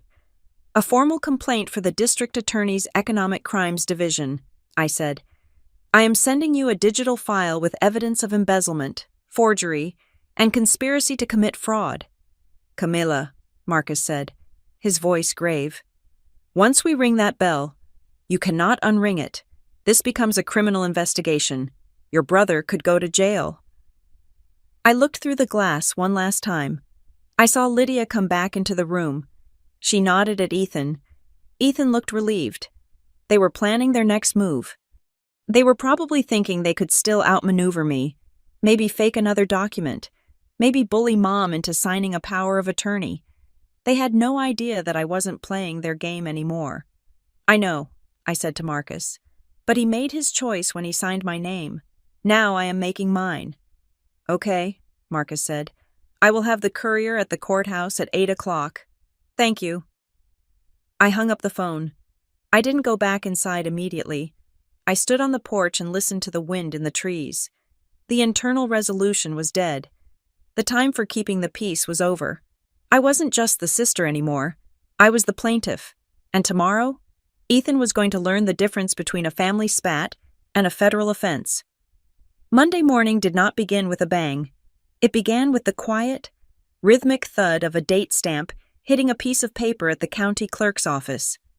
At 8 o'clock sharp, my attorney, Marcus Thorne, filed an emergency motion for a temporary restraining order and a lis pendens against the property of Harbor and Hearth. In legal terms, a lis pendens is a suit pending notice. In practical terms, it is a giant red flag planted in the front lawn of a piece of real estate that screams to any potential buyer, "Do not touch this. If you buy this, you are buying a lawsuit." By 9 o'clock, the deal with Burger Barn Holdings was effectively dead in the water. No corporate legal team in their right mind would authorize a purchase of a property with a clouded title and an active fraud investigation attached to it. By 10 o'clock, we were sitting in a conference room at Marcus's office. It was neutral ground, smelling of lemon polish and old leather. On one side of the mahogany table sat me, Marcus, and Dana. On the other side sat Ethan and his lawyer, a man named Samuel Gantry, who wore a suit that was slightly too shiny and a smile that didn't reach his eyes. Ethan looked terrible. His eyes were bloodshot, and he kept picking at a loose thread on his cuff, refusing to look at me. "This is an aggressive move, Ms. Green," Gantry started, opening his briefcase. "Filing an injunction against your own brother, blocking a sale that would have saved the family from financial ruin. It looks vindictive." "It is protective," Marcus replied calmly. "My client is a 50% owner. She did not consent to the sale, and she certainly did not consent to the debt that necessitated it. We dispute the characterization of the debt," Gantry said, waving a hand dismissively. "Ethan Green has been the sole operating manager of Harbor and Hearth for 3 years. He has put in sweat equity that far exceeds the monetary value of his sister's share. He kept the doors open. He managed the staff. He dealt with the crisis." Gantry leaned forward, fixing me with a look intended to shame me. "While you were in the city, Ms. Green, living your life, your brother was keeping your father's dream alive. Now you swoop in at the 11th hour, having contributed nothing to the daily operations, and claim you are being cheated. The law recognizes the value of labor. The funds you are calling embezzlement were equitable compensation for a manager doing the work of 2 owners." It was a good narrative. It was designed to make me look like the greedy, absentee heir coming home to cash out. I felt a twinge of guilt, the old familiar sting of not being there when Dad died. But then I looked at Dana. Dana didn't care about narratives. Dana cared about math. "Compensation is taxable," Dana said, her voice cutting through the room like a cold draft. "Compensation is reported on a W-2 or a 1099 form. I have reviewed the restaurant's payroll filings for the last 3 years. Ethan Green's declared salary was $60,000. The amount of money that left the operating account and ended up in entities controlled by him or his associates is closer to $400,000. "Disputed," Gantry said quickly. "You can dispute the intent," Dana said, sliding a binder across the table. "You cannot dispute the transaction IDs." We had organized the evidence chronologically. It was a timeline of theft. "Exhibit A," Dana said. "January 20th. $3,000 transferred to Apex Strategic Consulting. The LLC was formed 6 days prior. The registered agent is a mailbox." "Exhibit B," she continued, flipping the page. "March 15th. Payment of $4,500 to Apex. That same day, a transfer of $2,000 goes from Apex to Carter Vance, who, I might add, is not a consultant, but a college friend of Mr. Green with a background in sports marketing, not restaurant management." Ethan flinched at the mention of Carter's name. "And finally," Dana said, landing on the page that made Gantry pause, "Exhibit C, the flow of funds to LG Design Studio." She pointed to a graph. "Lydia Green received $45,000 in 11 months for marketing services. We pulled the tax returns for her studio for the previous 5 years. Her average annual revenue was $800. Unless she suddenly landed a contract with a Fortune 500 company, this is a fraudulent conveyance of assets." Gantry picked up the paper. He frowned. He hadn't seen this part. Ethan hadn't told him about Lydia. Clients always lie to their lawyers, and it always bites them in the end. "Ms. Green," Gantry said, shifting his strategy. My client admits that the bookkeeping was informal. He was under immense stress. Perhaps he overpaid for certain services, but that is a civil matter. It is a dispute over the valuation of services. It is not grounds for holding the property hostage. It is not informal bookkeeping. I spoke up for the first time. It is theft. Gantry looked at me. Ms. Green, let's be realistic. You want to save the restaurant, fine. But you cannot run it. You are not here. Ethan is. If you destroy him, you destroy the business. Surely we can come to an agreement where he retains management, and we structure a repayment plan for any overages. He forged my signature, I said. Allegedly, Gantry said. No, Dana corrected him. Forensically. She pulled out the audit logs. This was the moment where the he said, she said ended and the binary code began. We subpoenaed the metadata from the DocuSign platform used to secure the $300,000 loan, Dana said. The loan that is currently in default risk. She pointed to a line of code highlighted in yellow. The signature for Camilla Green was executed on May 12th at 2:15 in the afternoon, Dana said. At that exact moment, Camilla was physically located in a board meeting in Seattle. We have sworn affidavits from 3 witnesses and her flight records. Someone could have signed it for her with her permission, Gantry argued weakly. The audit log shows the device used to sign, Dana said relentlessly. It was an iPad Pro. The device ID matches the serial number of the iPad registered to the Harbor and Hearth inventory system. The IP address is the restaurant's secure Wi-Fi. Furthermore, Dana added, delivering the blow we had found late last night. The account used to access the document wasn't Camilla's. The user logged in as admin, and the recovery email for that admin account, it was changed 2 days prior to the signing. She turned the page. It was changed to Ethan G. Private Gmail.com. The room went silent. The hum of the air conditioning seemed to get louder. Gantry looked at the paper. Then he looked at Ethan. He closed his folder. I need a moment with my client, Gantry said. They left the room. I let out a breath I didn't know I was holding. My hands were shaking under the table. It wasn't triumph I felt. It was nausea. This was my brother. We were meticulously dismantling his life, piece by piece, document by document. You are doing fine, Marcus whispered to me. Stay strong. They are going to come back with an offer. 10 minutes later, the door opened. Ethan walked in alone. He looked smaller. Somehow, the arrogance was gone, replaced by a desperate, frantic energy. Can we talk? He asked. Just us family. Marcus looked at me. I nodded. 5 minutes. Marcus and Dana stepped out. Ethan sat down. He didn't look at me. He looked at the table. I didn't mean for it to get this bad. Cammy, he said. His voice was cracked. The loan, it was supposed to be a bridge. I made some bad calls on the futures market. Personal stuff. I got in a hole. I thought I could trade my way out of it, but it just got deeper. I took the loan to cover the margin calls. I thought I could pay it back before you ever noticed. You gambled the restaurant, I asked, my stomach churning. Dad's restaurant. I was going to fix it, Ethan insisted, his eyes pleading. The sale to Burger Barn, it was the only way out. They were offering $2 million. It would cover the loan, cover the vendor debts, and leave enough for Mom. I was trying to save Mom from finding out I blew it. So you decided to frame me instead, I said. You were going to let everyone believe I forced the sale. You were going to let me be the villain. I was desperate, he said. Look, Cammy, I can't go to jail. Lydia, she didn't know everything.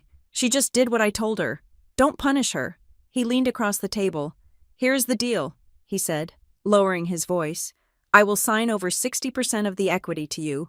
I will step down as manager. I will just be a silent partner. You drop the lawsuit. You drop the investigation. We tell Mom it was a clerical error, a misunderstanding.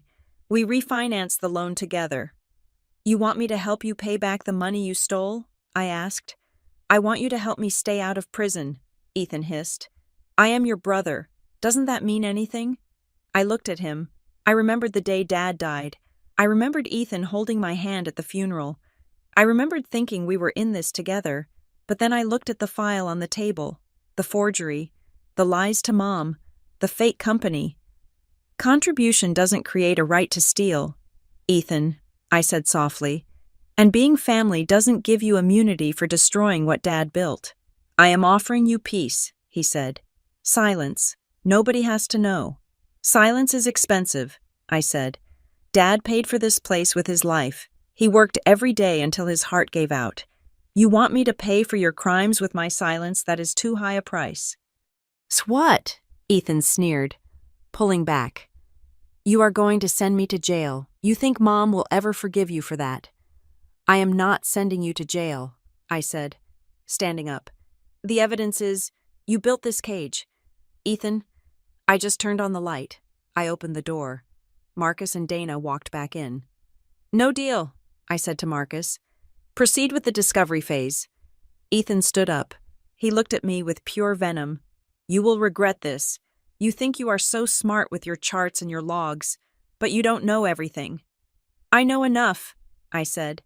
Ethan stormed out, gantry trailing behind him, looking like a man who knew his billable hours were about to dry up. What now? Dana asked, packing up her files. Now, Marcus said. The court compels them to hand over the rest of the data. That was just the preliminary hearing. Now we get access to everything. Emails, texts, the full server backup.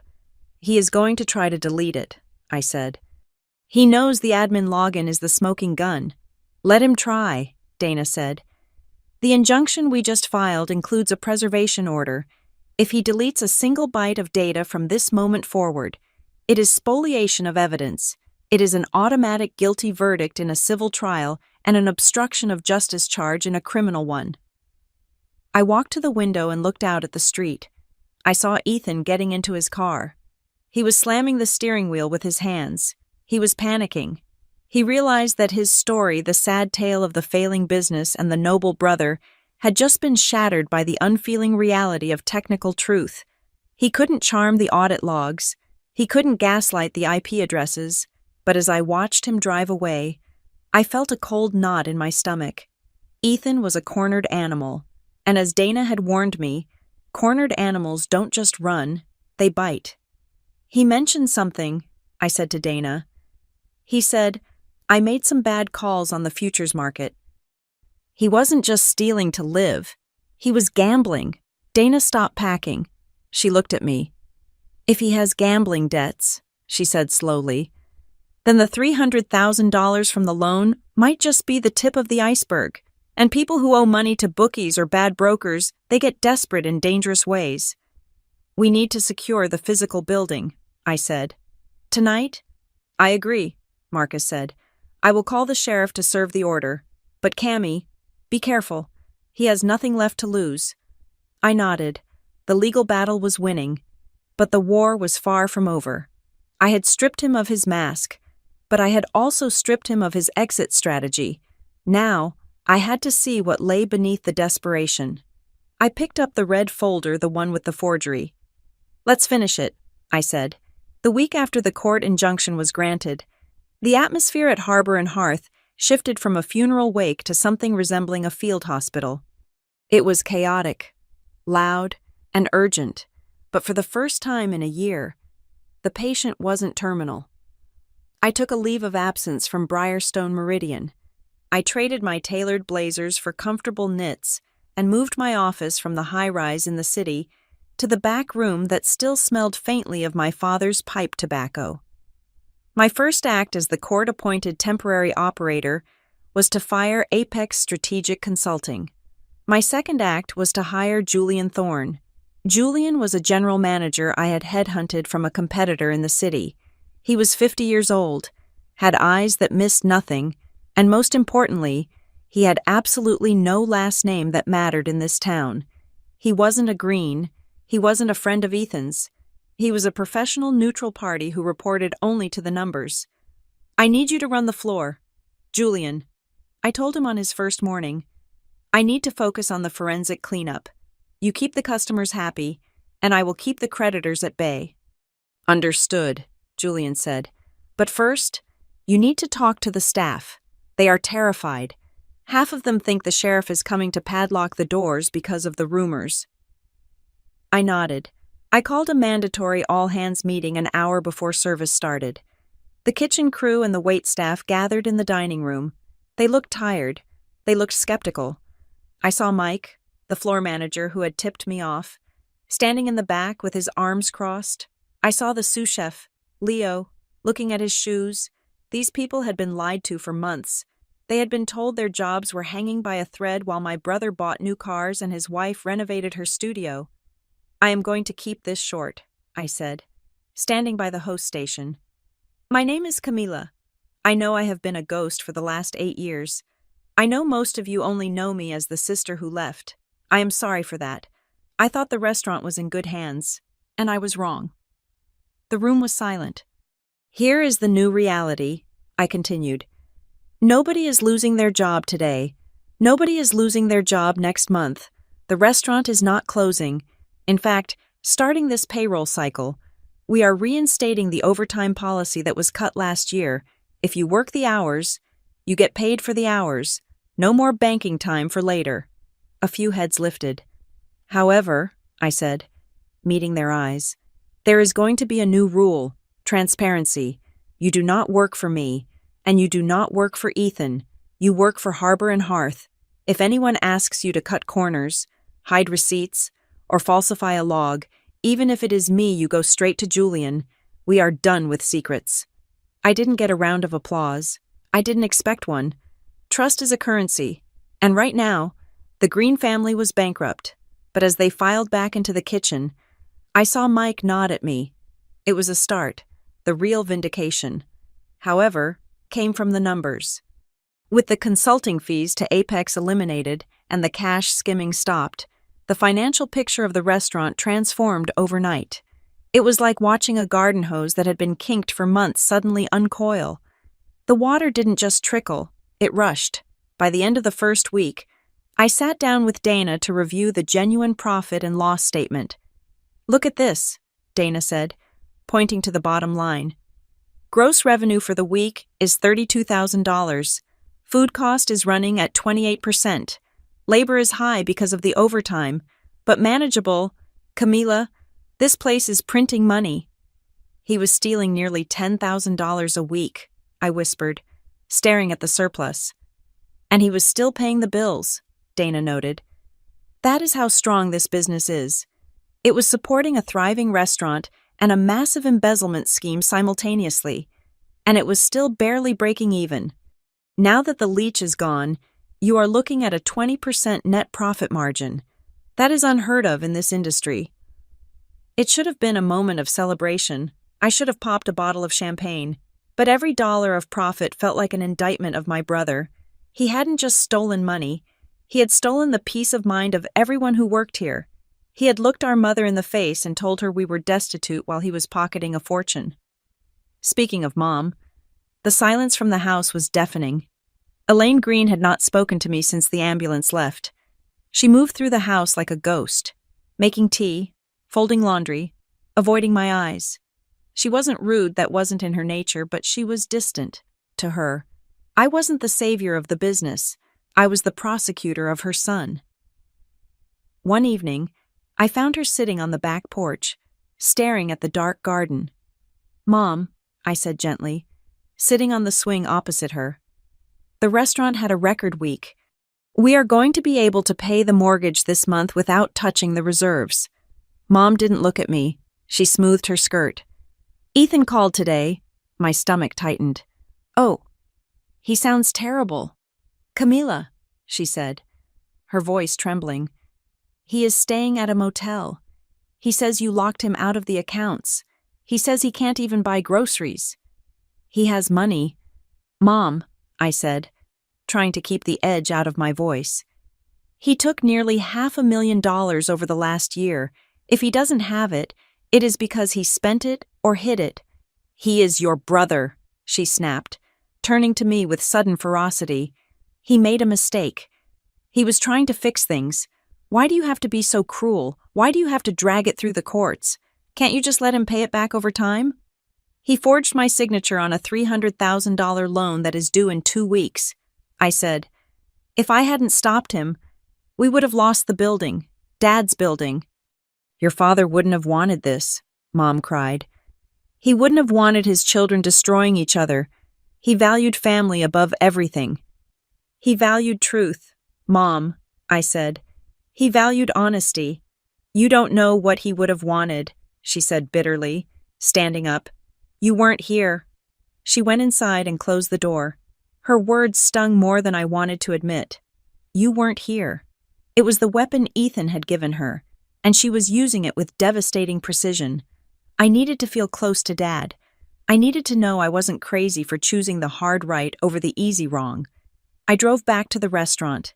It was late, past midnight. The cleaners had gone. The kitchen was dark and quiet. I went into the office and knelt before the old floor safe. I had found the combination in Mom's recipe box earlier that week. Right to 24, left to 10, right to 5. Dad's birthday. The heavy iron door creaked open. Inside, it smelled of metal and dust. There were stacks of old deeds, the original liquor license from 1992, and a few velvet boxes containing service pins. And there, in the back, sat a thick manila envelope. It was sealed with red wax, Dad's dramatic flair. On the front, in his unmistakable block lettering, was written, "For my daughter, Camila. To be read when the water gets rough." I took it out. My hands were shaking.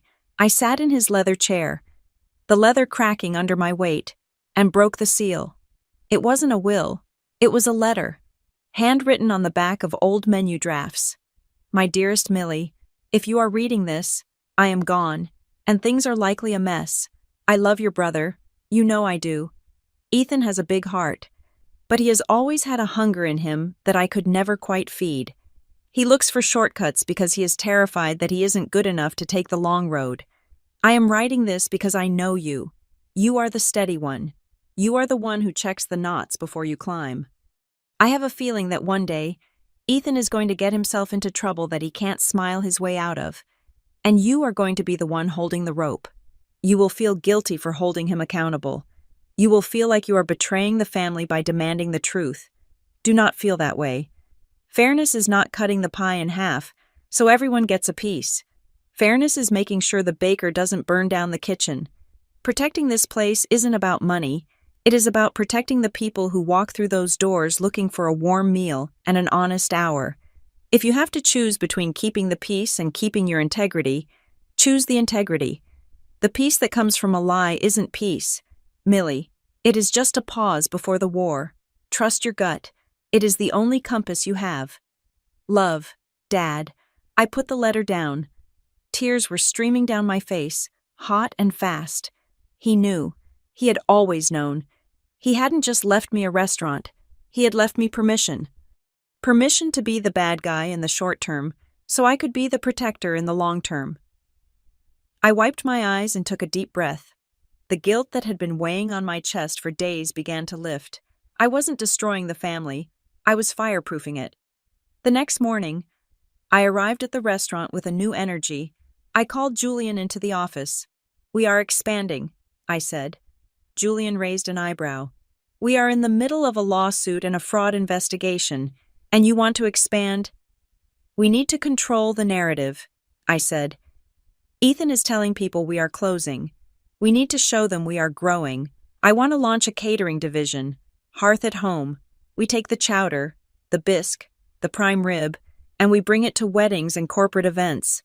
It will require capital," Julian warned. "New vans, warming equipment." "We have the capital," I said, pointing to the weekly report. "We are profitable, and I am going to front the rest from my savings to pay off the balloon loan. We are going on the offensive." We spent the next 3 days drafting the business plan. We designed new logos. We put up a banner in the window, "Now booking holiday catering." The town noticed. The whispers about bankruptcy started to fade, replaced by curiosity about the new menu. But Ethan wasn't done. On Thursday afternoon, Dana called me. "You need to check your mother's phone," she said. "Why?" "Because Ethan just pinged a cell tower near your house," Dana said, "and I am seeing activity on the local community Facebook page." I opened my laptop and went to the Town Voices group. There, at the top of the feed, was a post from an anonymous user, but the syntax was pure Ethan. Sad to hear that the new management at Harbor and Hearth is planning to fire the longtime kitchen staff and replace them with cheaper labor from the city. Support local. Don't let corporate greed ruin our town's favorite spot. The comments were already piling up. People were angry. They were confused. He is poisoning the well, I said to Dana. He knows he can't win the legal battle, so he is trying to destroy the customer base. It is a scorched earth policy, Dana agreed. If he can't have it, nobody can. And he is messaging your mother. I can see the metadata logs. He sent her 4 texts in the last hour. I drove home. I found Mom in the kitchen, clutching her phone. He wants to meet, she said, looking up at me. Her eyes were red. He says he wants to explain everything. He says you are misunderstanding the loan. He says he wants a family meeting, tonight, at the house. He is lying, Mom, I said tiredly. He is trying to manipulate you again. He is my son, she cried. And he says you are planning to fire everyone. Is that true, Camila? Are you turning the restaurant into one of those soulless corporate chains? No, I exclaimed. I just gave everyone a raise. I'm launching a catering business. Then tell him that, Mom pleaded. Meet him. Talk to him. Please. For me. I looked at her desperate face. I realized that as long as Ethan had access to her, he had a weapon. He would keep twisting the knife until she broke. Okay, I said. I will meet him, but not tonight. Tell him to come tomorrow morning. I need time to prepare. Mom nodded, relieved. Thank you. Thank you, honey. She went upstairs to call him. I stayed in the kitchen. I felt a cold resolve settling over me. Ethan wasn't coming to talk. He was coming to gaslight. He was coming to play on Mom's fears one last time. I remembered the safe. I remembered there was something else in there. When I had found Dad's letter, I had noticed a second, smaller envelope tucked underneath the velvet pin boxes. I hadn't opened it then because the writing on the front was strange. I drove back to the restaurant one last time. I opened the safe. I pulled out the second envelope. On the front, in Dad's handwriting, were 7 words, only open when they start lying about you. I held the envelope in my hand. It was thin. It felt like it contained a single sheet of paper. Ethan had started the lies. He was attacking my reputation. He was turning the town against me. He was terrorizing Mom with falsehoods about my intentions. I took a letter opener from the desk. I sliced the top of the envelope. I pulled out the paper. It wasn't a letter. It was a legal document, a copy of a document, notarized and dated 5 years ago. I read the header. First codicil to the Revocable Living Trust of Frank Green. I read the first paragraph. My eyes widened. I read the second paragraph. My breath hitched in my throat. I sat back in the chair, staring at the paper. Dad hadn't just left me advice. He had left me a trap door. He had anticipated the exact nature of Ethan's greed, and he had written a fail-safe into the very DNA of the inheritance. Oh, Ethan, I whispered to the empty room. You really should have read the fine print. I folded the document and put it in my pocket. Tomorrow wasn't going to be a negotiation. It wasn't going to be a family therapy session. It was going to be an execution.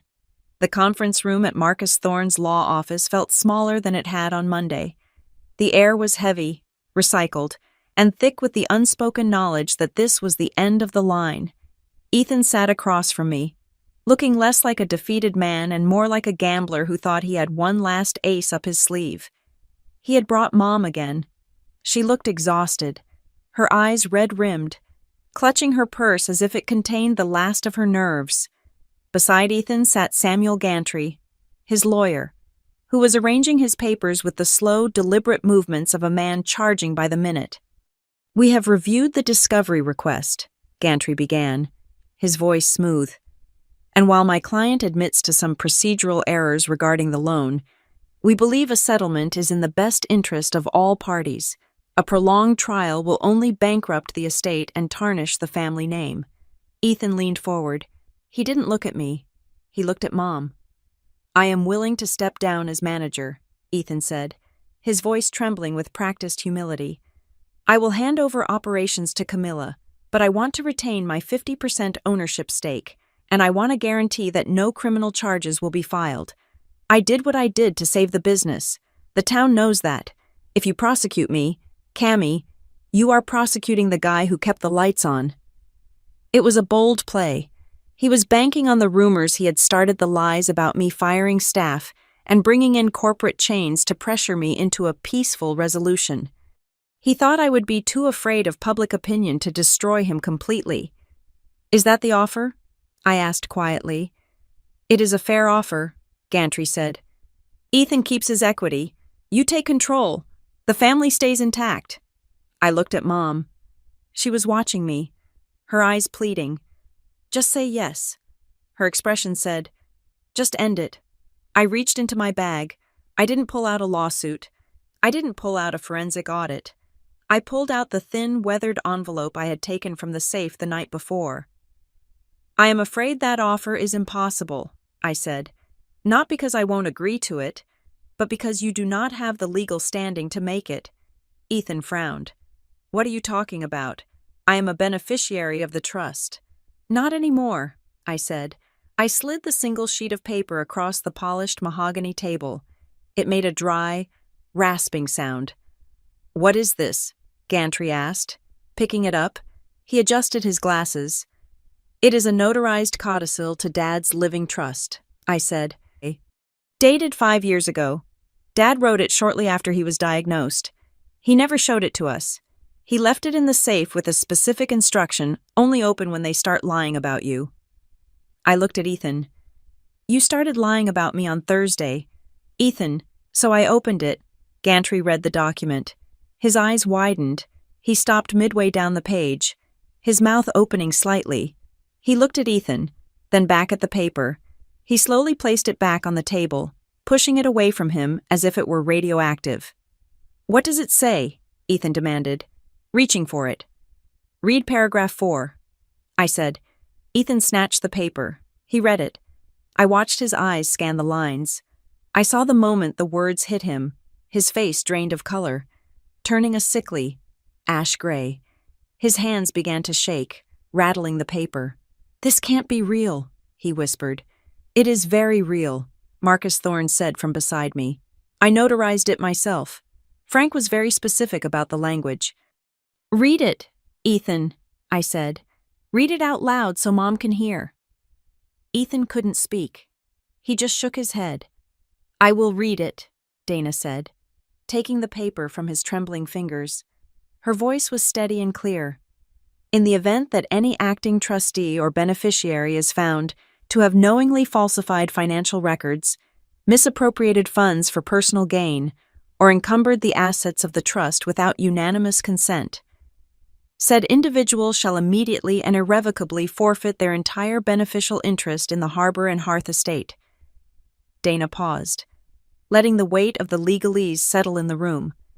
Such interest shall revert to the remaining beneficiaries. This clause is self-executing and requires only proof of malfeasance to be triggered. My legacy is built on integrity, and it shall not be owned by anyone who cannot uphold that standard. The silence that followed was absolute. It means, I said, looking directly at my brother, that we don't need to negotiate your 50%. Ethan, you don't have 50%. You lost it the moment you forged my signature on that loan. According to Dad's rules, you own 0% of the restaurant. You are not an owner. You are just a debtor. He knew, Ethan whispered. He looked up, his eyes wide with horror. He knew I would do it. He knew you liked shortcuts, I said softly. He knew you had a hunger in you that made you dangerous. He didn't write that to punish you. Ethan, he wrote it to stop you. He knew that if you ever crossed the line, you wouldn't stop until you burned the whole place down. This was the emergency brake. No, Ethan stammered, standing up. No, you can't do this, Mom. He is stealing my inheritance. Mom was staring at the table. She reached out and took the paper. She touched Dad's signature at the bottom. Frank, she whispered. She looked up at Ethan.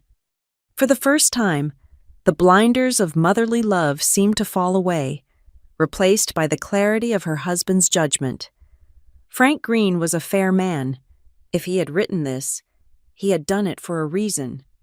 "He didn't steal it, Ethan," Mom said, her voice cracking. "You threw it away." "I did it for us," Ethan screamed, desperate now, the walls closing in. "Lydia, tell them we did it for the family." Lydia, who had been sitting quietly in the corner, suddenly stood up. She looked at the sinking ship that was her husband, and she made a calculation. "I didn't know about the codicil," she said, her voice high and shrill. "And I didn't know about the forgery. Ethan told me it was all legal. He said the money was his bonus." "Lydia."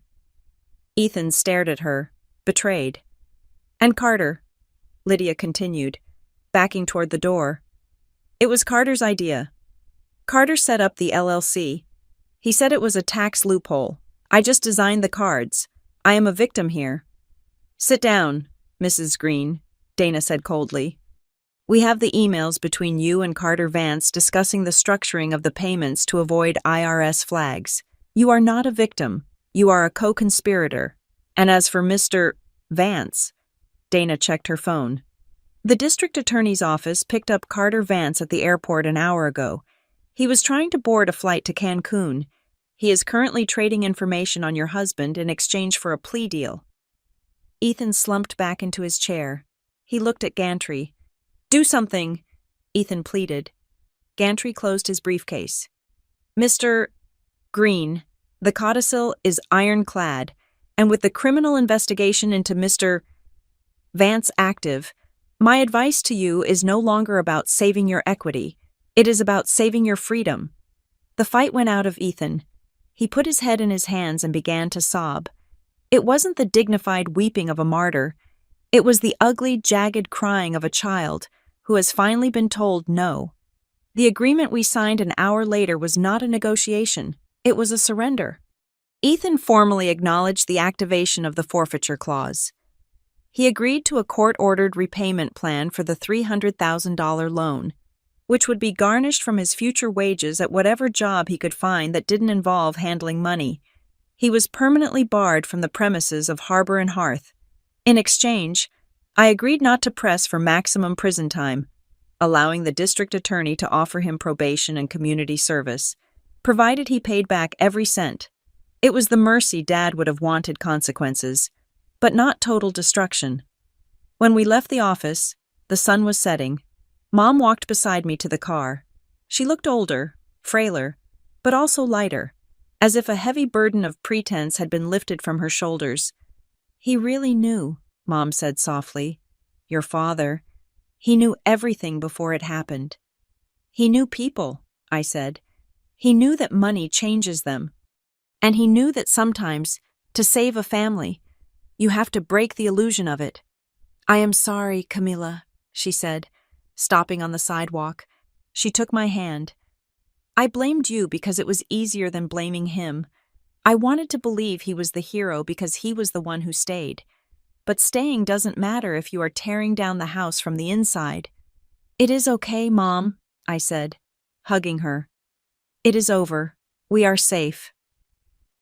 2 months later, the sign in the window of Harbor and Hearth didn't say for sale.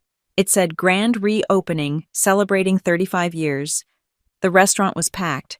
The smell of roasted garlic and searing steaks filled the air, mixed with the laughter of a town that had almost lost its heart. The new catering vans were parked out back, emblazoned with the logo, Hearth at Home.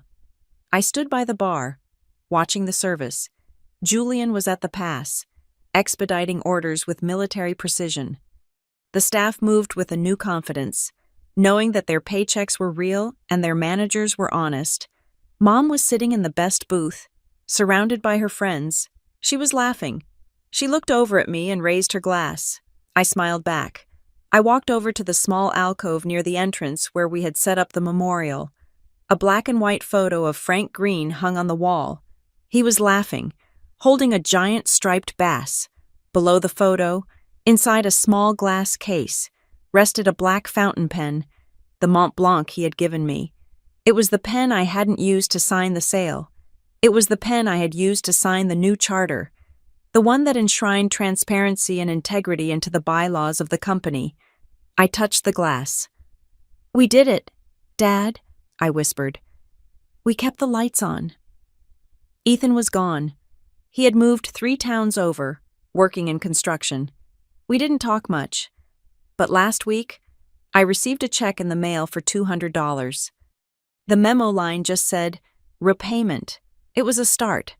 Lydia had moved back in with her parents. The divorce was pending. The road ahead wouldn't be easy. The loans still had to be paid down, and trust took time to rebuild. But as I looked around the room, at the families breaking bread, at the legacy that was breathing and alive, I knew we had made the right choice. Revenge isn't always about destroying your enemy. Sometimes, the best revenge is simply refusing to let them destroy you. It is about proving that the truth, no matter how painful, is the only foundation strong enough to build a future on. My brother wanted to liquidate the past. I chose to invest in the truth. And looking at the full dining room, I knew that was one investment that would pay dividends forever. Thank you so much for listening to this story of betrayal, justice, and the power of a father's foresight. I would love to know where you are tuning in from. Are you listening while driving, cooking dinner, or maybe relaxing before bed? Please let me know in the comments below. I love reading your stories. If you enjoyed seeing justice served, please make sure to subscribe to Maya Revenge Stories. Hit that like button and smash the hype button to help this story reach even more people who need a reminder that the truth always wins. See you in the next video.